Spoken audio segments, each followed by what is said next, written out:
तो कैसे है आप लोग? Motion in a straight line देखने के बाद अब शायद आप आ गए हो मोशन इन अ प्लेन देखने के लिए। लेकिन इसको देखने से पहले ये जो सब्सक्राइब बटन है उसको प्रेस कर दीजिए। नहीं, कंपलसरी नहीं है, ऐसा नहीं है कि वो आप बटन प्रेस नहीं करोगे तो आपको वीडियो नहीं दिखेगा, वो तो फिर भी दिखने वाला है। लेकिन ऑनेस्टी है ना, सब्सक्राइब बटन दबाओगे तो आपको मजा आएगा। जैसे ही मैं वीडियो ऐड करूंगा तुरंत आपको दिख जाएगा।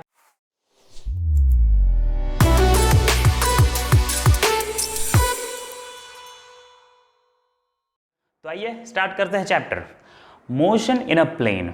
यहां पे हम 2 डायमेंशनल मूवमेंट की बात करते हैं। Motion in a straight line 1 dimensional था। मोशन इन अ प्लेन मतलब यहां पे हम ऑब्जेक्ट का मूवमेंट 2 डायमेंशन में है जिसको ट्रैक करेंगे। लेकिन वो ट्रैक करने के लिए हमें पता होना चाहिए वेक्टर्स क्या है। अब ये चैप्टर में आप टेक्स्ट बुक में देखोगे तो सबसे पहले एक्सप्लेन किया है स्केलर और वेक्टर क्वांटिटीज क्या है, जो मैं ये मानता हूं कि आपको अब आती है क्योंकि motion in a straight line में हमने डिस्कस कर लिया। जैसे डिस्टेंस है ना, डिस्टेंस, उसके बाद स्पीड, ये क्या है? Scalar quantity. Mass is scalar quantity, density is scalar quantity, क्योंकि इसके लिए डायरेक्शन की जरूरत नहीं है। लेकिन displacement, velocity, force, these are vector quantities, जिसको मैग्नीट्यूड के साथ साथ डायरेक्शन की भी जरूरत है। तो ऐसे ही वेक्टर क्वांटिटीज को दिखाने के लिए ये कुछ वेक्टर्स है जिसका यूज हम करते हैं चैप्टर में। तो ये जितने भी टाइप्स है वेक्टर के वो क्विकली हम देखने वाले हैं। सबसे पहला लेते हैं यूनिट वेक्टर। यूनिट वेक्टर वो चीज होती है जिसमें हम किसी भी वेक्टर को उसके मोड यानी उसके मैग्नीट्यूड से डिवाइड करेंगे। For example, if I am moving in east direction और मेरा डिस्प्लेसमेंट है 25 मीटर, ईस्ट डायरेक्शन में डिस्प्लेसमेंट हुआ 25 मीटर, मुझे अब इसका यूनिट वेक्टर चाहिए, तो मैं क्या करूंगा? जो मैग्नीट्यूड है उससे डिवाइड कर दूंगा, यानी मैग्नीट्यूड हो गया 1, लेकिन डायरेक्शन अभी भी उसमें है। सो यूनिट वेक्टर वो है जिसका मैग्नीट्यूड होता है 1 और डायरेक्शन उसमें रहता है। So it has a proper direction. जो डायरेक्शन में डिस्प्लेसमेंट हो रहा था, जो डायरेक्शन में वेलोसिटी होगा, जो डायरेक्शन में एक्सेलरेशन होगा, वो डायरेक्शन रहेगा विथ यूनिट मैग्नीट्यूड। अब इसका इंपॉर्टेंस हम ये चैप्टर में करने वाले हैं, जिसके लिए आप ये कोऑर्डिनेट समझ लो। If the object is moving in X direction, तो एक्स डायरेक्शन में हम यूनिट वेक्टर दिखाएंगे आई और ऊपर कर देंगे कैप।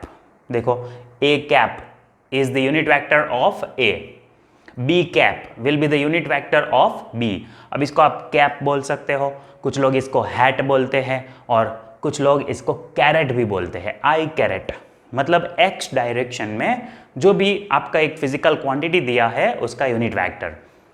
जे कैप यानी वाई डायरेक्शन में यूनिट वेक्टर, एंड के कैप का मतलब है जेड डायरेक्शन में यूनिट वेक्टर।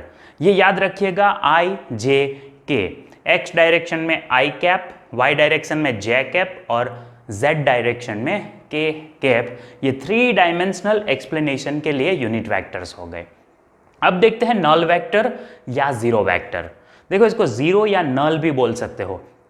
क्लियरली इसका मतलब होता है मैग्नीट्यूड 0 है लेकिन डायरेक्शन फिक्स नहीं है। It is arbitrary, fix direction नहीं होता है इसका। तो नो डायरेक्शन भी लिख सकते हो and zero magnitude, no magnitude no direction is called zero vector. तो सर इसका काम क्या है? ना तो इसका मैग्नीट्यूड है ना तो इसका डायरेक्शन है, तो इसका काम क्या है? बेटा, जब ये पेन पे अगर मैं दोनों तरफ से इक्वल फोर्स लगाऊं तो आप क्या कहोगे? इस पे कितना फोर्स लगा? 0। In that case the force is zero vector. इस पे जो फोर्स लगा वो जीरो वेक्टर है। जब फोर्स लग रहा था लेकिन बैलेंस्ड हो गया तो इसका मूवमेंट किसी भी तरफ नहीं हो रहा, तो डायरेक्शन का कोई ज़रूरत नहीं है। या आप ऐसा भी लिख सकते हो, इस पे एक्स डायरेक्शन में 0 फोर्स लग रहा है, वाई डायरेक्शन में 0 फोर्स लग रहा है, जेड डायरेक्शन में 0 फोर्स लग रहा है, in all directions force is 0। So that is called arbitrary direction. कोई ज़रूरत ही नहीं है डायरेक्शन दिखाने की। अब आते हैं इक्वल वेक्टर्स पे। इक्वल वेक्टर नाम से ही आपको पता चलता है सिमिलर चीज़ होगी इसमें। फॉर एग्जाम्पल, अगर मैं ये दिखाऊं वेक्टर ए, ये ए वेक्टर हो गया, ठीक है, इसको मैं ऐसे दिखा देता हूँ। और ये दूसरा मैंने दिखा दिया वेक्टर b। अगर आप ध्यान से देखो, मैंने दोनों का मैग्नीट्यूड कैसा दिखाया, सेम दिखाया, दोनों का सेम मैग्नीट्यूड और डायरेक्शन भी सेम। तो इक्वल वेक्टर का मतलब आप याद रख लो, it has same direction and it has same magnitude. बेटा दोनों सेम होना चाहिए, डायरेक्शन भी सेम होगा और मैग्नीट्यूड भी सेम होगा, तब उसको कहते हैं इक्वल वेक्टर। एक और एग्जांपल लेते हैं, दिस इज से for example C and this is D। तो अब देखो इक्वल वेक्टर कब होता है, जब मैग्नीट्यूड कैसे दिखाते हैं, वेक्टर का मैग्नीट्यूड दिखाते हैं इसका जो टेल है उसकी लेंथ से, आगे जो है उसको हेड कहते हैं, हेड सर है ये वेक्टर का, और ये जो लाइन दिखाई है वो टेल है। सो टेल आप इक्वल दिखाओ, इसका मतलब हो गया वो इक्वल लेंथ है, उसका इक्वल मैग्नीट्यूड है। और आपने डायरेक्शन जो हेड है वो किस तरफ दिखाया है, तो इस तरह से आप इसको दिखाओगे डायरेक्शन, है ना। सो डायरेक्शन सेम है और मैग्नीट्यूड इक्वल है, so that is called equal vector. अब आते हैं next, collinear vector. Collinear vector वो वेक्टर्स है जो एक लाइन पे होते हैं, इसको दिखाते हैं कुछ इस तरह से। ये मैंने दिखा दिया A और ये दिखा दिया B। सो ये हो गए कोलिनियर वेक्टर्स। क्यों कोलिनियर, एक ही लाइन पे है, ओके अच्छा एक लाइन पे है और सेम लेंथ है, इसलिए हम इसको कोलिनियर बोल सकते हैं। ऐसा भी हो सकता है ये एक लाइन में होंगे लेकिन अपोजिट डायरेक्शंस में होंगे। देखो एक लाइन में है लेकिन अपोजिट डायरेक्शन में है, तो they are also called collinear. लेकिन इसके लिए हम नाम लिख देंगे like, these are the like vectors, और इसके लिए हम नाम लिख देंगे अनलाइक, क्योंकि अपोजिट डायरेक्शन में है। इसको आप अपोजिट वेक्टर्स भी बोल सकते हो, या इसको अगर मैग्नीट्यूड सेम होगा तो नेगेटिव वेक्टर भी बोल सकते हैं। But right now collinear vectors don't have, not necessary to have equal magnitude. देखो यहाँ मैग्नीट्यूड इक्वल होने की ज़रूरत नहीं है, यहाँ पे सिर्फ लाइन इक्वल होनी चाहिए। एक ही लाइन में है तो उसको कहते हैं कोलिनियर वेक्टर्स। अब देखते हैं नेक्स्ट, कोप्लेनर वेक्टर। कोप्लेनर का मतलब क्या है, they are in same plane. तो इसके लिए आप याद रखना, कभी भी आप दो वेक्टर्स किसी भी तरह से दिखा दो, कैसे भी दिखा दो दो vectors, they will be always in same plane. तो आप यहाँ का इसके लिए लिखोगे क्या, तो ध्यान दो, two vectors will be always in same plane. Two vectors will be always in same plane. लेकिन अगर वेक्टर्स दो से ज्यादा होंगे, तो अगर वेक्टर्स मान लो दो से ज्यादा दिखा दिए, 1 2 3, तो अभी तीनों वेक्टर कैसे हैं, बोर्ड पे है ना, तीनों वेक्टर्स बोर्ड पे है, मतलब ये सेम प्लेन पे है, इसी बोर्ड पे तीनों वेक्टर्स को दिखा दिया है ना। लेकिन पॉसिबिलिटी तो ऐसा भी हो सकता है, देखो ये दो वेक्टर्स मैंने बोर्ड पे दिखा दिए ऐसे, है ना, 2 vectors are there on the board, but एक वेक्टर बाहर आ गया, देखो है ना, एक वेक्टर बाहर आ गया, तो ये क्या हो गया, this is a different plane, है ना, बोर्ड एक प्लेन हो गया, लेकिन जब ये बाहर आ गया तो ये दूसरा प्लेन हो गया। अच्छा बोलोगे सर दो वेक्टर को भी ऐसा हो सकता है ना, दो वेक्टर भी ऐसे हो सकते हैं, but at that time this will be the plane, है ना, ऐसे हो गया सर, ऐसे ऐसे, तो ये प्लेन हो गया। सर दो वेक्टर ऐसे हो गए तो ऐसे क्रॉस रख दिया तो ये प्लेन हो गया। Are you getting it? Two vectors will be always coplanar, वो ऑलवेज सेम प्लेन में होंगे। क्यों? वो जहां पे होंगे उसको प्लेन मान लो, लेकिन तीसरा जो है वो अगर ऐसे दिखाओगे तो सेम प्लेन, इस तरह से दिखाया तो सेम प्लेन, अच्छा ऐसे दिखाया सेम प्लेन, ऐसे दिखाया ये भी सेम प्लेन, लेकिन थोड़ा एंगल चेंज कर दिया, देखो now these are not in same plane, थोड़ा सा एंगल चेंज कर दो ऐसे, तो ये सेम प्लेन नहीं है, ये अलग हो गया। तो इसके लिए क्या लिखोगे, two vectors will be always in same plane but more than two vectors, अगर वेक्टर दो से ज्यादा होंगे तो, but more than two vectors may or may not be in same plane. ये स्टेटमेंट बहुत इंपॉर्टेंट है, which of the following is true, which of the following is false, उस तरह के क्वेश्चंस में ये पूछ सकते हैं, है ना। कोप्लेनर वेक्टर कब होते हैं, अगर वो सेम प्लेन में है। सो दो वेक्टर्स ऑलवेज कोप्लेनर है, अगर वेक्टर दो से ज्यादा है तो वो कोप्लेनर हो भी सकते हैं और कोप्लेनर नहीं भी हो सकते। इफ दे ऑल 3 और 4 और 5 जितने भी वेक्टर्स है एक ही प्लेन में है, ये बोर्ड पे मैं भी जितने भी वेक्टर ड्रॉ करूंगा किसी भी डायरेक्शन में ड्रॉ कर दूं, दे विल बी प्लेनर, क्योंकि ये बोर्ड पे होंगे। लेकिन अगर वेक्टर बोर्ड से बाहर निकल गया तो वो जो वेक्टर जो बाहर निकल गया उसको कोप्लेनर नहीं कहते हैं, याद रखिए। अब आता है नेक्स्ट, को इनिशियल वेक्टर। को इनिशियल वेक्टर वो है जो एक पोजीशन से स्टार्ट होते हैं, ओरिजिन इज सेम, है ना, जिसका ओरिजिन सेम होता है उसे कहते हैं को इनिशियल वेक्टर। जैसे ये ओरिजिन है, यहां से ही अगर सारे वेक्टर निकले, not necessary to have same magnitude, देखो मैग्नीट्यूड सबका देखो अलग अलग है ना, मैग्नीट्यूड सेम होना ज़रूरी नहीं है, मैग्नीट्यूड कैसा भी हो सकता है, बट सेम पॉइंट से निकलते हैं। घर से मम्मी निकल गए सब्जी लेने, हम निकल गए स्कूल, पापा निकल गए जॉब पे, है ना, बहना निकल गई ब्यूटी पार्लर में, तो सब का जो इनिशियल पॉइंट है वो घर है। सो दैट इज कॉल्ड को इनिशियल वेक्टर। डिस्प्लेसमेंट घर से हुआ, अब कितना डिस्प्लेसमेंट हुआ वो तो डिपेंड करता है, ब्यूटी पार्लर बहुत दूर है ना, फैक्ट्री पापा की नज़दीक है, हमारा स्कूल थोड़ा दूर है, और सब्जी वो घर, सब्जी मंडी जो घर से बाहर है ना, मतलब सोसाइटी क्रॉस करे तो डायरेक्ट आ गया।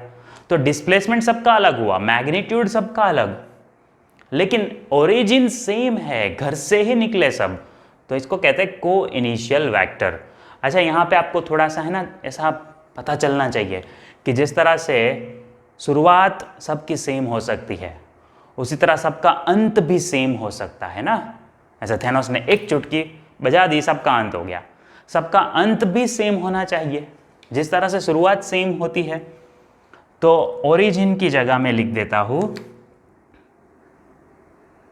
टर्मिनेट,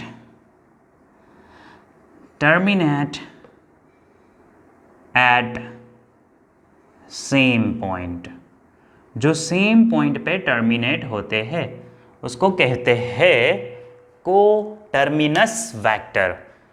सेम पॉइंट पे जो खत्म हो जाएंगे, कैसे, देखो ये पॉइंट है, यहाँ पे ही आके ये खत्म हो गया, कितना भी दूर से आया, देखो ये इतना दूर से आया, ये इतना नज़दीक से आया, ये इतना आया, मैग्नीट्यूड सबका अलग है, देखो मैग्नीट्यूड सबका अलग हो सकता है या सेम भी हो सकता है, but they will end at this point, so they are called coterminous vector. जैसे आप अपने घर से जिम गए, आपका फ्रेंड थोड़ा दूर से आया जिम पे, दूसरा एक फ्रेंड है वो किसी दूसरी डायरेक्शन से आया, लेकिन सब एक ही पॉइंट पे आ गए, है ना, जिम में आ गए सब, तो टर्मिनस आपका सेम हो गया, आप यहाँ आके रुक गए, so that is called coterminous vector.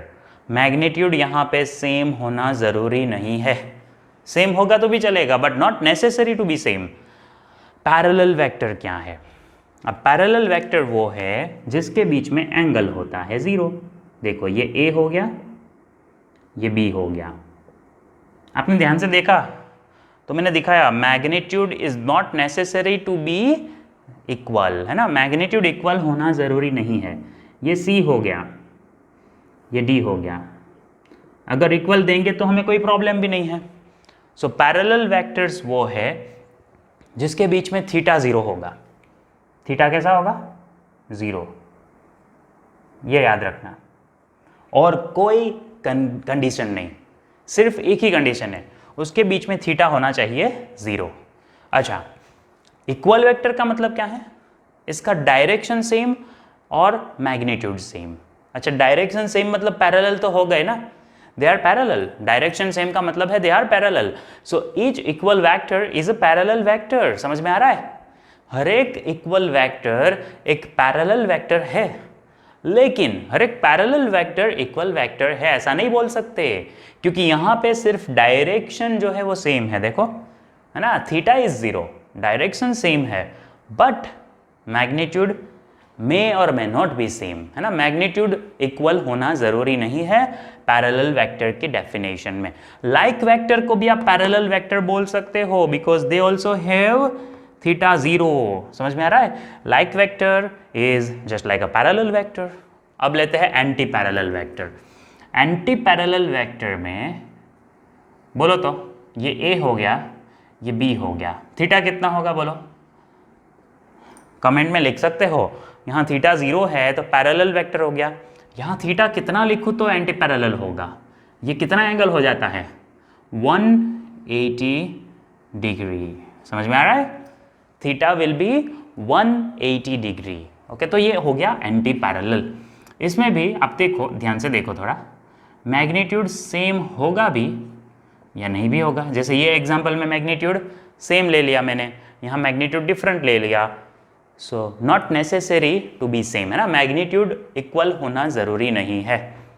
तो ये एंटी पैरेलल हो गया, जिसको आप बोल सकते हो अनलाइक। अनलाइक जैसा देखो, अनलाइक में अपोजिट डायरेक्शन है, अपोजिट डायरेक्शन में है, तो ये भी अपोजिट डायरेक्शन में है। So unlike vectors are also called anti parallel vectors, क्योंकि यहाँ पे जो थीटा है, जो एंगल है वो 180 है। ठीक है, सो दे आर एंटी पैरेलल। अब लेते हैं नेगेटिव वेक्टर। नेगेटिव वेक्टर इससे अलग कैसे है वो समझो। अगर मैंने ये ए ले लिया, ठीक है, तो मुझे इसका एग्जैक्टली उल्टा करना है। कैसे? ऐसे। तो ये हो गया नेगेटिव ए। अच्छा, क्या ये एंटी पैरेलल है? Yes, negative vectors are anti parallel. क्यों? डायरेक्शन चेंज नहीं हुआ ना, direction is not change. Sorry, जो आप देखो थीटा जो है वो चेंज नहीं हुआ, थीटा इज 180। जो ऐसे था उल्टा कर दिया तो थीटा तो चेंज नहीं हुआ, यहाँ 180 है, यहाँ पे भी 180 है। एग्जैक्टली अपोजिट डायरेक्शन हो गया, मतलब हो गया एंटी पैरेलल। मैग्नीट्यूड चेंज नहीं हुआ, देखो। सो ऐसा बोल सकते हो negative vector is anti parallel vector, but each anti parallel vector is not negative, क्योंकि एंटी पैरेलल में मैग्नीट्यूड सेम होना जरूरी नहीं है, जबकि यहाँ पे मैग्नीट्यूड सेम होना जरूरी है।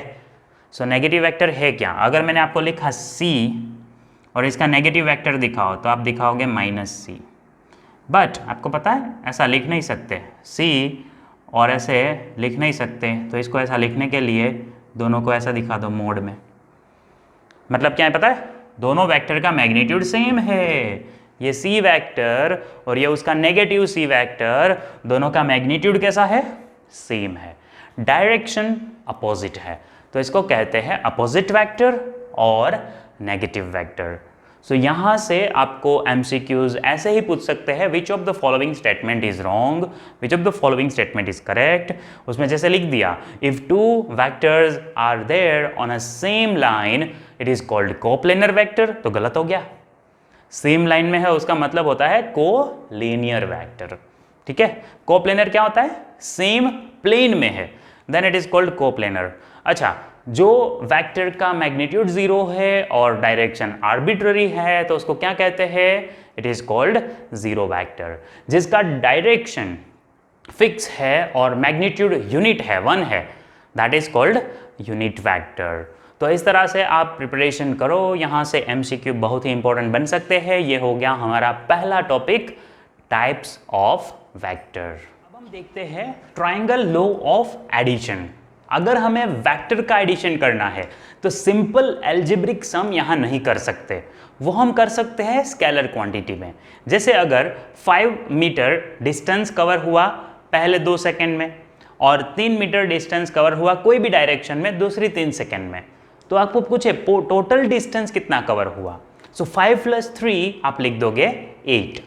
सो इस तरह से आप डिस्टेंस का एल्जेब्रिक सम कर सकते हो, स्पीड का एल्जेब्रिक सम कर सकते हो, मास डेंसिटी इसका आप एल्जेब्रिक सम कर सकते हो, नॉर्मल एडिशन कर सकते हो, लेकिन वेक्टर्स में ऐसा नहीं कर सकते। यहाँ पे वेक्टर का एडिशन करने के लिए हम ट्रायंगल लॉ पढ़ने वाले हैं।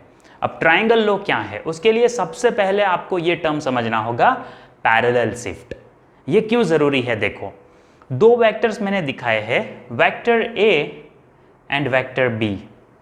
अब ये वेक्टर्स दोनों एक दूसरे के कांटेक्ट में नहीं है और पूछा है इसका एडिशन करो, ये दोनों वेक्टर का एडिशन करो। तो सबसे पहले तो ये दोनों को एक दूसरे के कांटेक्ट में लाना पड़ेगा, और कांटेक्ट में भी कैसे लाना है, टेल से हेड मिला। मतलब ये तो आपको सर गाने जैसा लग रहा है, ये तो ताल से ताल मिला है ना। यहाँ क्या कर रहे हैं हम, इसका टेल और दूसरे का हेड, एक वेक्टर का हेड दूसरे वेक्टर के टेल से आपको मिलाना है। बीच में एंगल हो गया देखो 90, राइट एंगल ट्राइंगल बनेगा, लेकिन कब बनेगा, 2 वेक्टर जिसका एडिशन करना है उसको आप इस तरह से ज्वाइंट करोगे, एक का हेड एक का टेल, और फिर पहले वेक्टर का टेल और लास्ट वेक्टर, बोलोगे सर 2 ही है, लेकिन फिर भी याद रखो लास्ट वेक्टर, सेकेंड वेक्टर नहीं, पहले वेक्टर का टेल और लास्ट वेक्टर का हेड, इसको ज्वाइंट करो। ये जो आपका आर है वो होगा resultant vector, that is the answer. जो मैथ्स में आप बोलते हैं ना टोटल कितना हुआ, आंसर कितना हुआ, रिजल्ट कितना मिला, तो that is the total answer. Resultant vector R is equal to कितना हो जाएगा, रिजल्टेंट वेक्टर आर कितना हो जाएगा यहाँ पे, it will be addition of A and B. ये याद रखो, ए और बी का एडिशन करोगे तो आपको रिजल्टेंट वेक्टर मिलेगा। अच्छा, अब ये आप समझो कि 2 वेक्टर जो दूर थे उसको नज़दीक कैसे लाएंगे, ऐसे ही उठा के नहीं रख देना है, ठीक है। क्या करना है, पैरेलल शिफ्ट करना है। दोनों को नज़दीक लाने के लिए पैरेलल शिफ्टिंग करोगे, एंगल चेंज नहीं करोगे।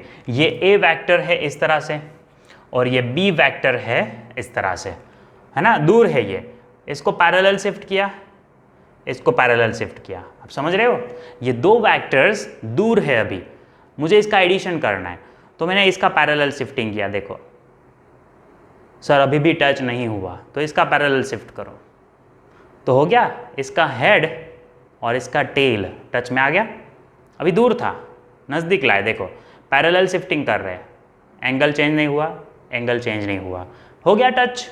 तो टेल से हेड मिलाओ और उसके बाद पहले वेक्टर का टेल और लास्ट वेक्टर का हेड उसको ज्वाइंट करोगे तो वो हो जाएगा आपका resultant vector, which is actually the hypotenuse. ये हाइपोटेनस है। तो अभी जो आपको मिला वो वेक्टर एडिशन आपने दिखाया। अगर आपको पूछे मैग्नीट्यूड दिखाओ, है ना, सो दी मैग्नीट्यूड, तो मैग्नीट्यूड कैसे दिखाओगे, ट्राइंगल लॉ ऑफ एडिशन में आप मैग्नीट्यूड कैसे दिखाओगे। आपको पूछा है कि सर आंसर तो लिखो, एडिशन दिखा दिया ठीक है, लेकिन मैग्नीट्यूड कैसे दिखाओगे। तो मैग्नीट्यूड के लिए बहुत ही सिंपल है, ये हाइपोटेनस है तो उसको हम आर से दिखाएंगे। देखो आर पे एरो करने का मतलब है वेक्टर, लेकिन सिर्फ आर लिखने का मतलब, या फिर वो वेक्टर को इस तरह से मोड में लिखने का मतलब, इसका मतलब होता है आप सिर्फ उसका मैग्नीट्यूड दिखाते हो। अब इसका मैग्नीट्यूड, इसका वैल्यू कैसे मिलेगा, सपोज ये 5 मीटर है और ये 3 मीटर है, तो ये कितना होगा, 5 मीटर और 3 मीटर 8 नहीं होगा, एल्जेब्रिक सम नहीं कर सकते। यहाँ पे r निकालना है हाइपोटेनस, तो a का स्क्वायर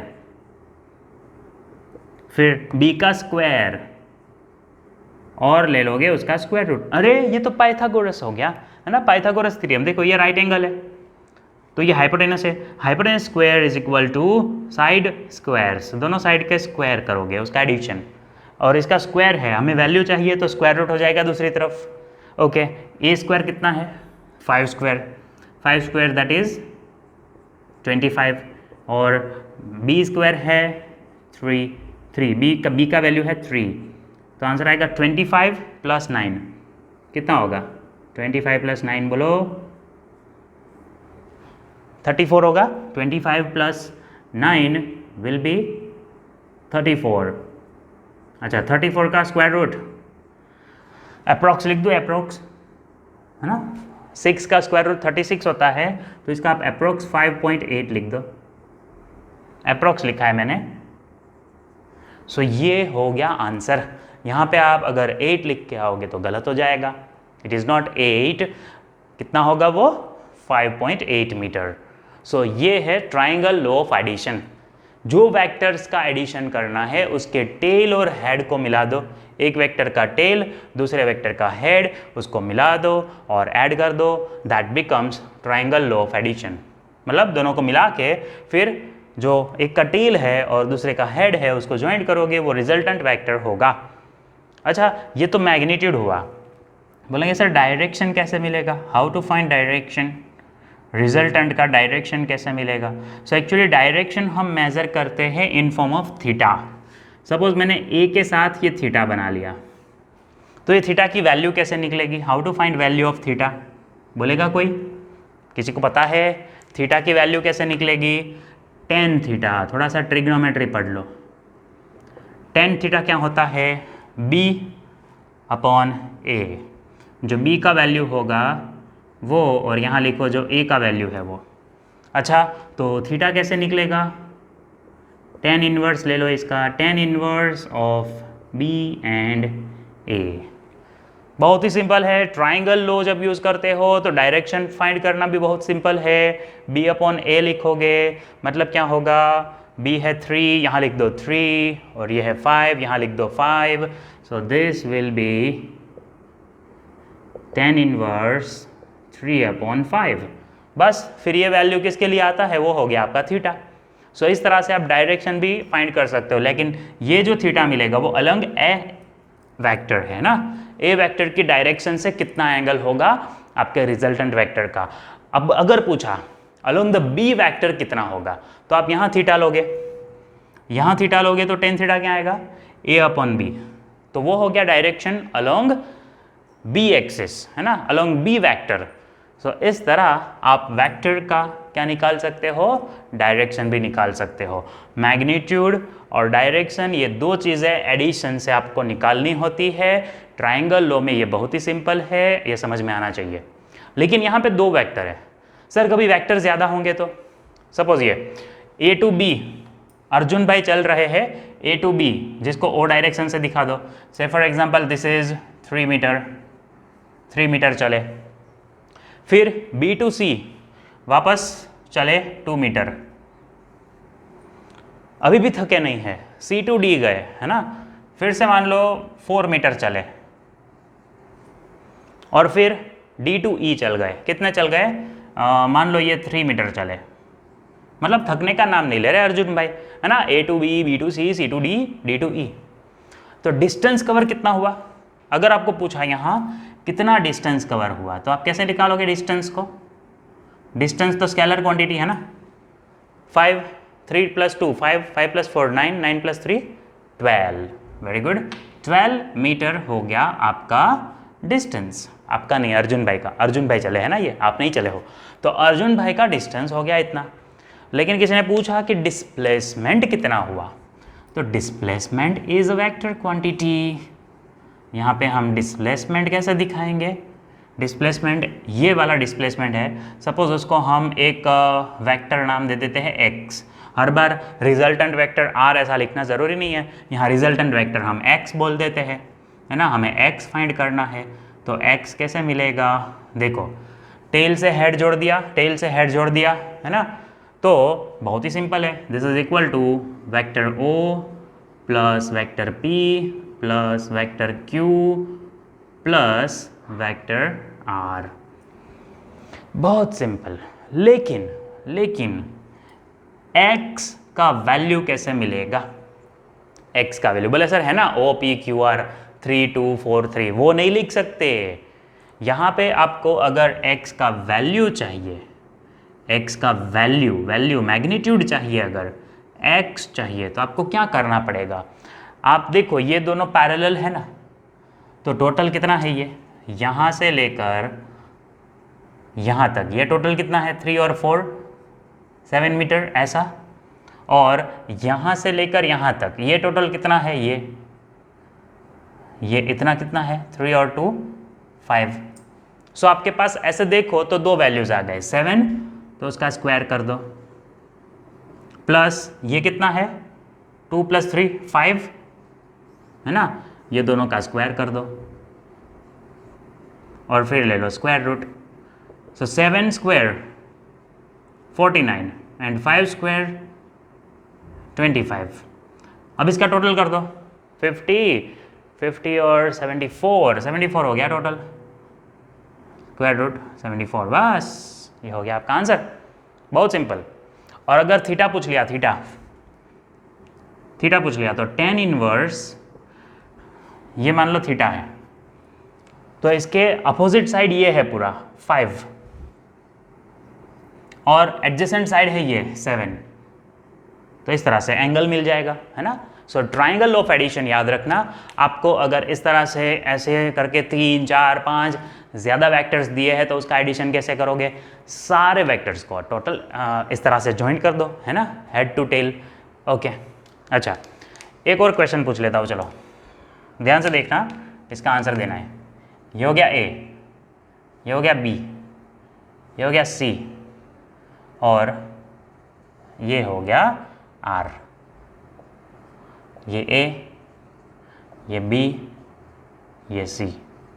अच्छा कोई बोलेगा R का मतलब क्या होता है, what will be the value of R?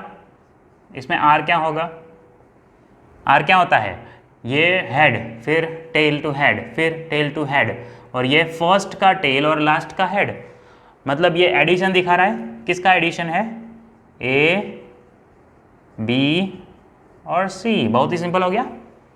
Triangle law of addition का मतलब है जितने भी वेक्टर को आप टेल टू हेड ज्वाइंट करते हो वो सब का एडिशन। बट यहाँ पे आप देखो एंगल 90 नहीं है, अभी तक मैंने जो आपको एग्जांपल्स दिए उसमें एंगल 90 था, है ना, एंगल 90 था। तो रिजल्टेंट का मैग्नीट्यूड कैसे निकालते हो, simply by Pythagoras theorem. If the angle between two vectors is 90 then the magnitude can be calculated easily magnitude निकाल सकते हैं, कैसे, पाइथागोरस थ्योरम अप्लाई करते हैं। लेकिन अगर दो वेक्टर्स के बीच में एंगल, अगर दो वेक्टर के बीच में एंगल 90 नहीं है, कुछ अलग एंगल है, तो इसका रिजल्टेंट वेक्टर जो है, ये वाला रिजल्टेंट वेक्टर, इसका मैग्नीट्यूड कैसे निकलेगा, इसका मैग्नीट्यूड ये इक्वेशन से नहीं निकाल सकते, यहाँ पे थीटा वाली टर्म आएगी। सो उसके लिए हम ये triangle law of addition use नहीं कर सकते, उसके लिए आएगा नेक्स्ट रूल, इसके बाद का जो है पैरेललोग्राम लॉ। ट्राइंगल लॉ कब यूज होता है, जब एंगल हमारे पास 90 है, हमें पता है, लेकिन अगर एंगल 90 नहीं होगा तो हम यूज करेंगे पैरेललोग्राम लॉ। हमने देखा कि दो वेक्टर का एडिशन कैसे कर सकते हैं। अब हम देखने वाले हैं सब्ट्रैक्शन, यानी कि A और B ये दोनों वेक्टर का अगर मुझे सब्ट्रैक्शन करना है, कुछ इस तरह से दिखाना है, R वेक्टर और मैं दिखाता हूँ इसका करना है सब्ट्रैक्शन, यानी यहाँ लिख देता हूँ A और यहाँ लिख देता हूँ B। तो इस तरह से दो वेक्टर का अगर सब्ट्रैक्शन करना है तो वो कैसे करेंगे, तो इसको आप ऐसे भी लिख सकते हो, A प्लस माइनस B, यानी आपको करना है एडिशन, लेकिन ये जो B वेक्टर है उसको मैं यहाँ पे नेगेटिव B दिखा देता हूँ। तो इस तरह से आप एडिशन करोगे तो वो भी हो जाएगा सब्ट्रैक्शन। और उसके लिए यहाँ पे क्या चेंज करना है वो आप समझो।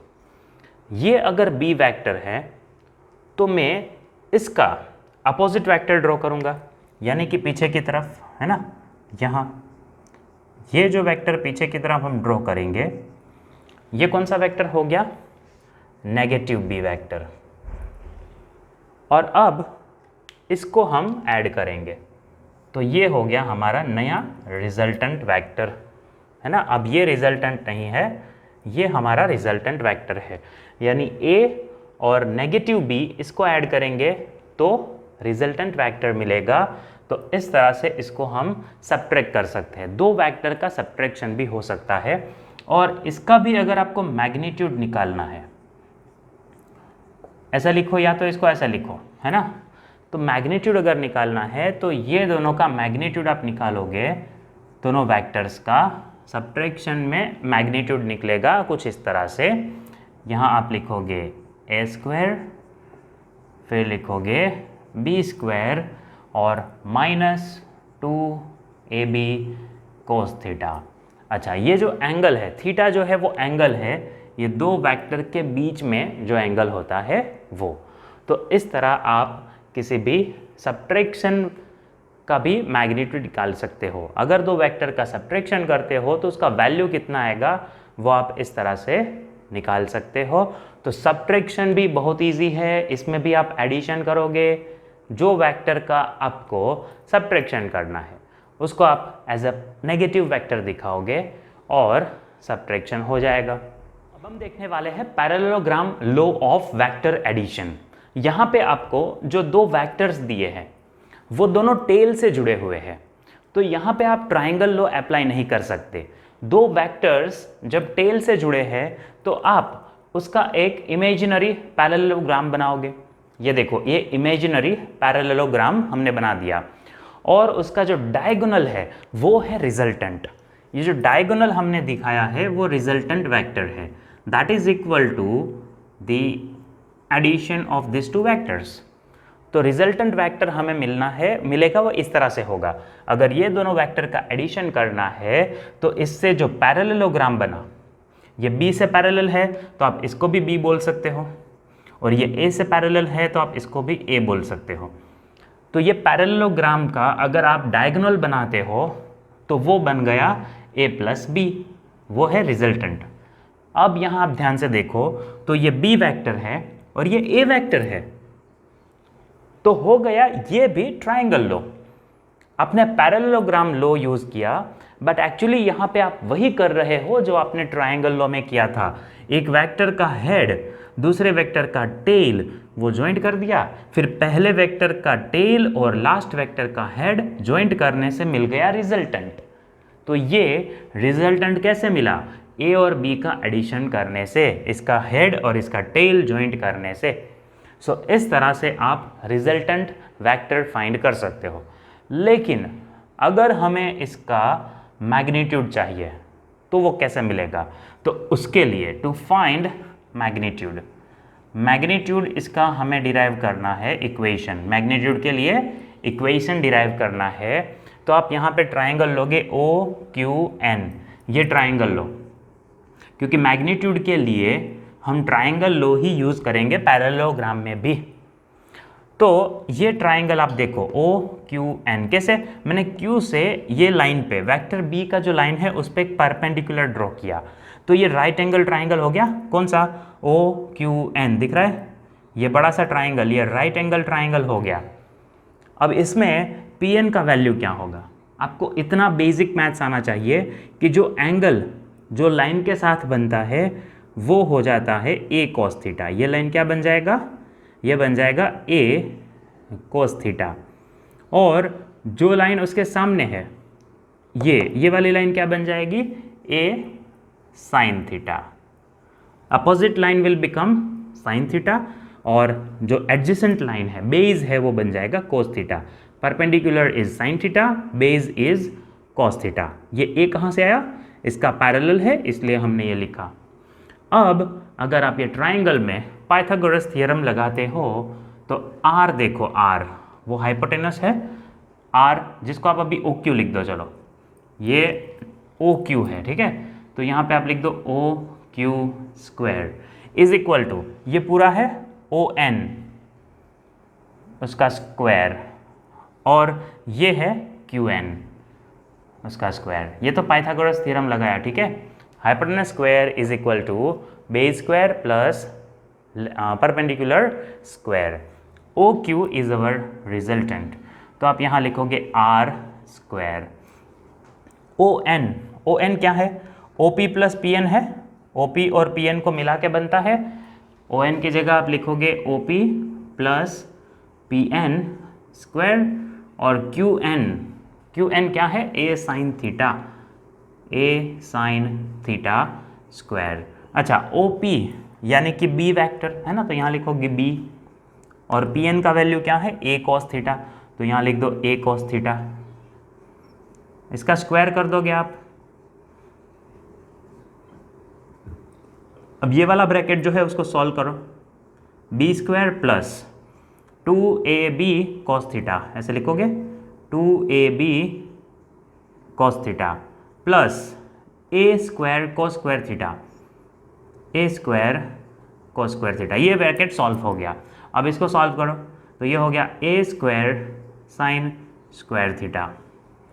ठीक है, अब आपको देख रहा है ऐसे ए दोनों कॉमन है, ए स्क्वायर, तो इसको हम ऐसा लिख सकते हैं B square plus 2ab cos theta plus A square, तो ब्रैकेट में हो जाएगा sine square theta plus cos square theta. ये दोनों को आप प्लस कर दो तो क्या बन जाएगा? 1 हो जाएगा। B square plus 2ab cos theta plus A square, ये जो है वो ट्रिग्नोमेट्रिक फंक्शन है sine square theta plus cos square theta is equal to 1 हो जाएगा। देख लो एक बार। अब ये दोनों को बाजू बाजू में लिख दो, है ना, थोड़ा सा इसको नज़दीक कर दो ए स्क्वायर और बी स्क्वायर को, और फिर ये लिख दो अलग से 2ab कॉस थीटा, और ये तो वैल्यू है आर स्क्वायर का। ये किसका वैल्यू है? आर स्क्वायर का। अगर हमें आर चाहिए, क्या चाहिए? चिल्ला चिल्ला के बोलो, क्या चाहिए? आर चाहिए, तो इस तरफ स्क्वायर रूट कर दो। तो रिजल्टेंट वेक्टर हमें मिल गया A square plus B square plus 2ab cos theta, है ना। ज़रा भी लेजी नहीं होना है। यहाँ पे हम लिख देते हैं इसको, हम इसका रिजल्टेंट बोल सकते हैं। आर वेक्टर का रिजल्टेंट है, मैग्नीट्यूड है। कैसा आया? क्या आंसर आया? A square plus B square plus 2ab cos theta. अच्छा, लेकिन जब आपको बोलेंगे कि ये रिजल्टेंट और वेक्टर के बीच में, हॉरिजॉन्टल के बीच में जो एंगल है वो कितना है, what is the value of alpha, है ना, यानी कि वो डायरेक्शन है। अगर आपको पूछा, मैग्नीट्यूड हमने फाइंड कर लिया है ना, डायरेक्शन चलो यहाँ पे ही फाइंड कर लेते हैं। अगर आपको पूछा what is the direction of resultant vector, what is the direction of resultant vector, यानी आप अगर दो डायरेक्शंस में फोर्स लगाते हो, है ना, तो रिजल्टेंट फोर्स किस तरफ होगा वो आप कैसे फाइंड करोगे? उसके लिए आपको चाहिए अल्फा की वैल्यू, और हम यहाँ पे यूज़ करेंगे 10 अल्फा। फिर से आप ये ट्राइंगल ले लो, इन ट्राइंगल ओ, कौन सा है? ओ क्यू एन, ये वाला ट्राइंगल ले लो, ट्राइंगल ओ क्यू एन। तो उसमें 10 अल्फा क्या हो जाएगा? पहले लिखोगे आप opposite side, Q N perpendicular, 10 alpha मतलब परपेंडिकुलर अपॉन आप क्या लिखोगे?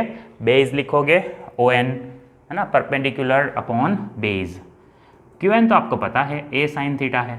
देखो क्यू एन का वैल्यू कितना है? ए साइन थीटा, और ओ एन का वैल्यू बी, और ये दोनों ए कॉस थीटा, दोनों का प्लस। ओ एन क्या है? B plus A cos theta, तो ये है डायरेक्शन। अच्छा, ये अल्फ़ा मिला 10 अल्फ़ा। आपको डायरेक्शन पूछेंगे, मतलब एंगल पूछेंगे, तो अल्फ़ा इक्वल टू क्या हो जाएगा? 10 inverse of A sine theta upon B plus A cos theta. ठीक है, तो ये हो गया मैग्नीट्यूड और ये हो गया डायरेक्शन। तो पैरेललोग्राम ऑफ लो हम तब यूज़ करते हैं जब दो वेक्टर्स के बीच का एंगल 90 नहीं होता। अगर दो वेक्टर्स के बीच का एंगल 90 होता है तो हम उसके लिए ट्राइंगल लो डायरेक्टली यूज़ कर सकते हैं, और उसमें मैग्नीट्यूड क्या आएगा? स्क्वायर रूट में ए स्क्वायर प्लस बी स्क्वायर, क्योंकि कोस थीटा वाली टर्म जो है वो तो निकल जाएगी, वो 1 हो जाएगी।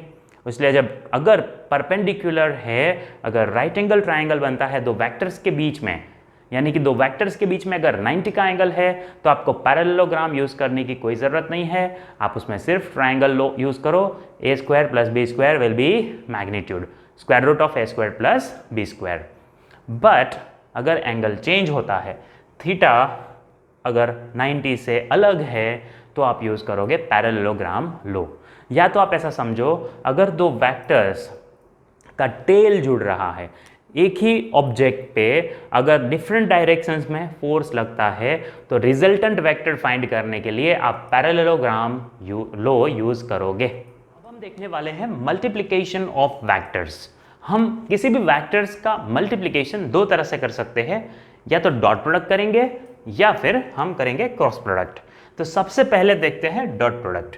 अगर मान लो आपको कोई दो वेक्टर्स दिए हैं, जैसे यहाँ पे मैं ले लेता हूँ दो वेक्टर्स है a और दूसरा भी a है, दोनों सेम ले लिए, तो दोनों वेक्टर्स सेम है तो इसका प्रोडक्ट बहुत ही सिंपल होता है, that will give you a square.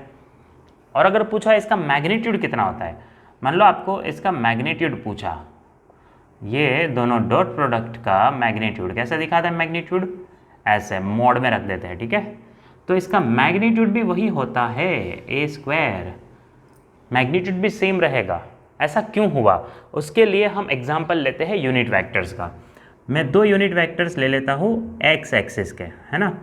तो ये दोनों यूनिट वेक्टर्स का अगर मैं क्या करता हूँ, डॉट प्रोडक्ट नहीं करना है, सॉरी क्रॉस प्रोडक्ट नहीं करना है ना, डॉट प्रोडक्ट लिख दिया, तो ये वैल्यू हो जाता है 1। अच्छा, अगर y एक्सिस के यूनिट वेक्टर का डॉट प्रोडक्ट करें तो वो भी हो जाता है 1, और अगर z एक्सिस के यूनिट वेक्टर्स का डॉट प्रोडक्ट करें तो वो भी हो जाता है 1।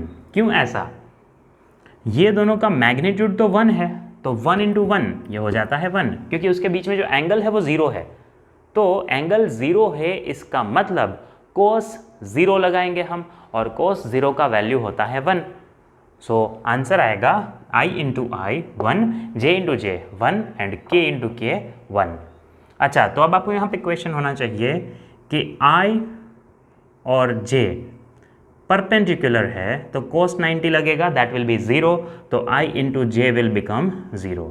Similarly j into K also will be 0 and i into K, ऐसा ही लिखेंगे ना, i into K that also will be 0। तो तीनों जो 90 डिग्री पे है, इसलिए उसका अगर डॉट प्रोडक्ट करेंगे तो 0 होगा, अगर एंगल 0 है तो वैल्यू मैक्सिमम मिलेगा। याद रखो ये, और एक चीज़, dot product of any two vectors is what is this, है ये क्या है बोलो। हम उसको कैसे है, ये प्रोडक्ट कम्यूटेटिव है, उसको हम आगे पीछे कर सकते हैं, a इंटू बी या b इंटू ए, आप इस तरह से लिख सकते हो, जैसा हमने एडिशन में किया था ऐसा यहाँ पे कर सकते हैं। अब आइए एग्जाम्पल लेते हैं जिससे पता चले कि डॉट प्रोडक्ट का अगर कोई न्यूमेरिकल आया तो कैसे करोगे। एक वेक्टर है a, उसके हमने यहाँ पे जो कंपोनेंट्स है दे दिए हैं, तीनों कंपोनेंट x y z में, और वेक्टर b उसके भी तीनों कंपोनेंट्स दिए हैं।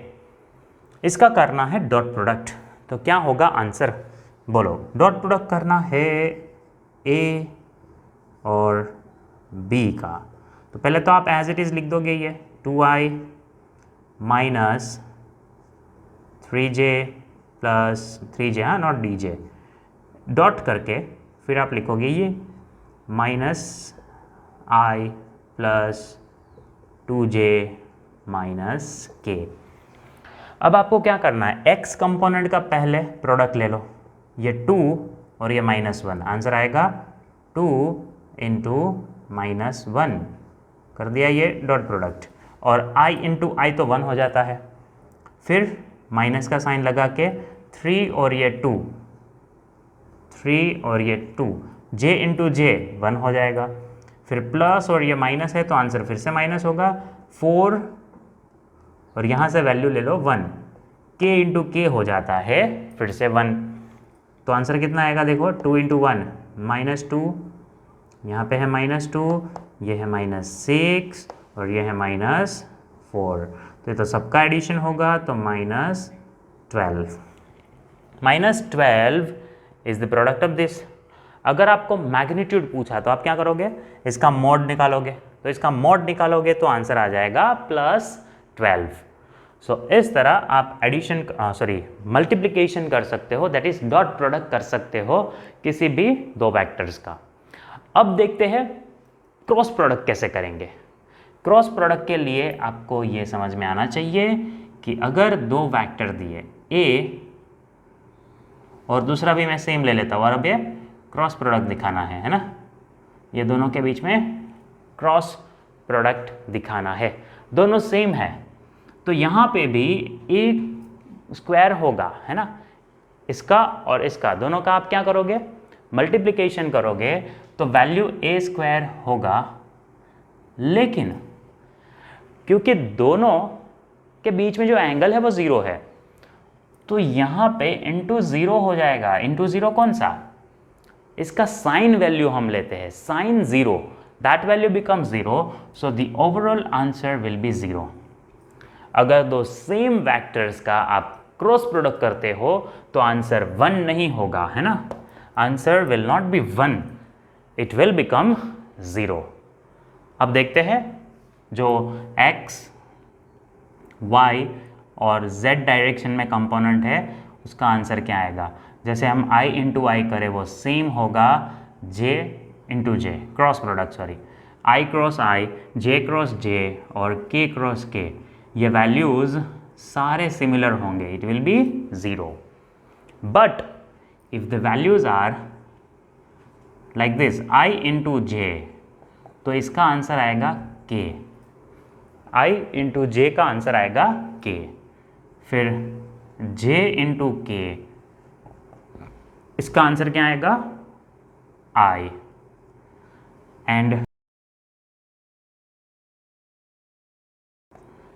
इसका आंसर क्या आएगा, दैट विल बी j। तो ये याद रखना है, i into J will be k, j into k will be i and j।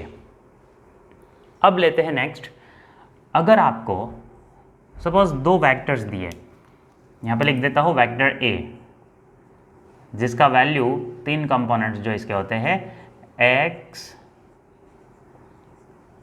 y और z, कुछ इस तरह से दिए हैं, और सिमिलरली b कंपोनेंट है उसके वैल्यूज़ दिए हैं bx, by और bz। और अगर पूछा जाए कि इसका क्रॉस प्रोडक्ट करना है ना, इसका क्रॉस प्रोडक्ट करना है तो कैसे करेंगे, ये यहाँ पे दिखाता हूँ, ये दोनों का क्रॉस प्रोडक्ट अगर हमें करना है तो वो कैसे करेंगे। तो आप पहले तो ऐसा लिख दो i, j और k, फिर मोड दिखा दो आप, और जो भी वैल्यूज़ है वो लिखो ax, यहाँ लिख दो ax, यहाँ लिख दो ay और यहाँ लिख दो az। Similarly for vector b आप लिख दो यहाँ bx, by, bz। अब आप क्या करोगे, i जब आपको दिखाना है i, तब आप किसको मल्टीप्लाई करते हो, j और k मल्टीप्लाई करते हो, यानी और j और k को मल्टीप्लाई करो। कैसे करोगे मल्टीप्लाई, पहले आप ये मल्टीप्लाई करो फिर ये मल्टीप्लाई करो, है ना, इस तरह से।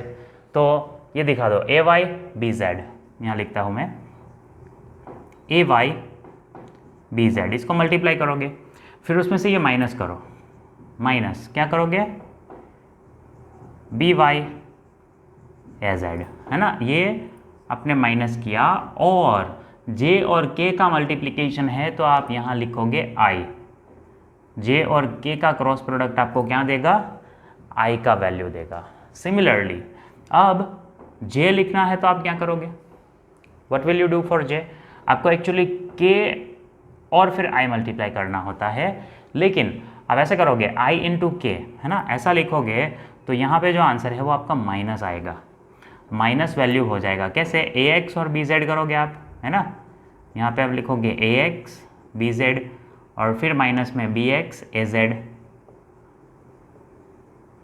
और क्योंकि i और k मल्टीप्लाई किया तो यहाँ पे आएगा j, फिर प्लस k लिया आपने तो i j मल्टीप्लाई करोगे, सो ax by, यहाँ लिखो ax by, फिर ये दोनों मल्टीप्लाई करके माइनस कर दो bx ay, और क्योंकि i और j का क्रॉस प्रोडक्ट दिखाया है तो यहाँ वैल्यू लिखोगे k।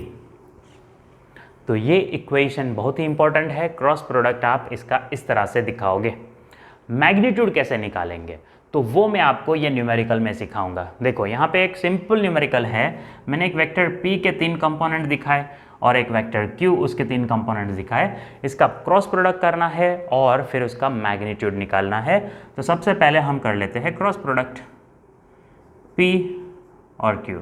इसका क्रॉस प्रोडक्ट करना है तो आप इसमें लिखोगे i वैल्यू, j वैल्यू और k वैल्यू। i वैल्यू क्या क्या है 2 3 1, तो लिख दो 2 3 1, सब पॉजिटिव है। j वैल्यू में 1, q वैल्यू, q में 1, यहाँ 1 और यहाँ -2, 1 1 और यह -2। अब आप यहाँ दिखाओगे क्रॉस प्रोडक्ट, तो पहले आप ये कर लो 2 3 जार -6, 1 1 जार 1, लेकिन माइनस करोगे ना, सब्ट्रैक्शन करोगे, that will be for i। अब क्या करोगे 2 और ये 2 मल्टीप्लाई करो, दैट विल बी 2 × 2 -4, और ये 1 1 मल्टीप्लाई कर दो, दैट विल बी -1, और ये j के लिए हो गया। फिर प्लस करके k कब आएगा अगर ये दोनों को मल्टीप्लाई करेंगे, 2 × 1 विल बी 2, 1 × 3 विल बी 3, और फिर लिख दोगे k। अब यहाँ पे आंसर देखो 6 और 6 दोनों माइनस है तो -7i, फिर ये माइनस और माइनस है ना, -5 और बाहर माइनस है तो प्लस हो जाएगा ये +5j, and then this will be -1, plus के साथ मल्टीप्लाई होके भी -1 हो गया, -1k। सो ये आपका क्रॉस प्रोडक्ट हुआ, this is the cross product.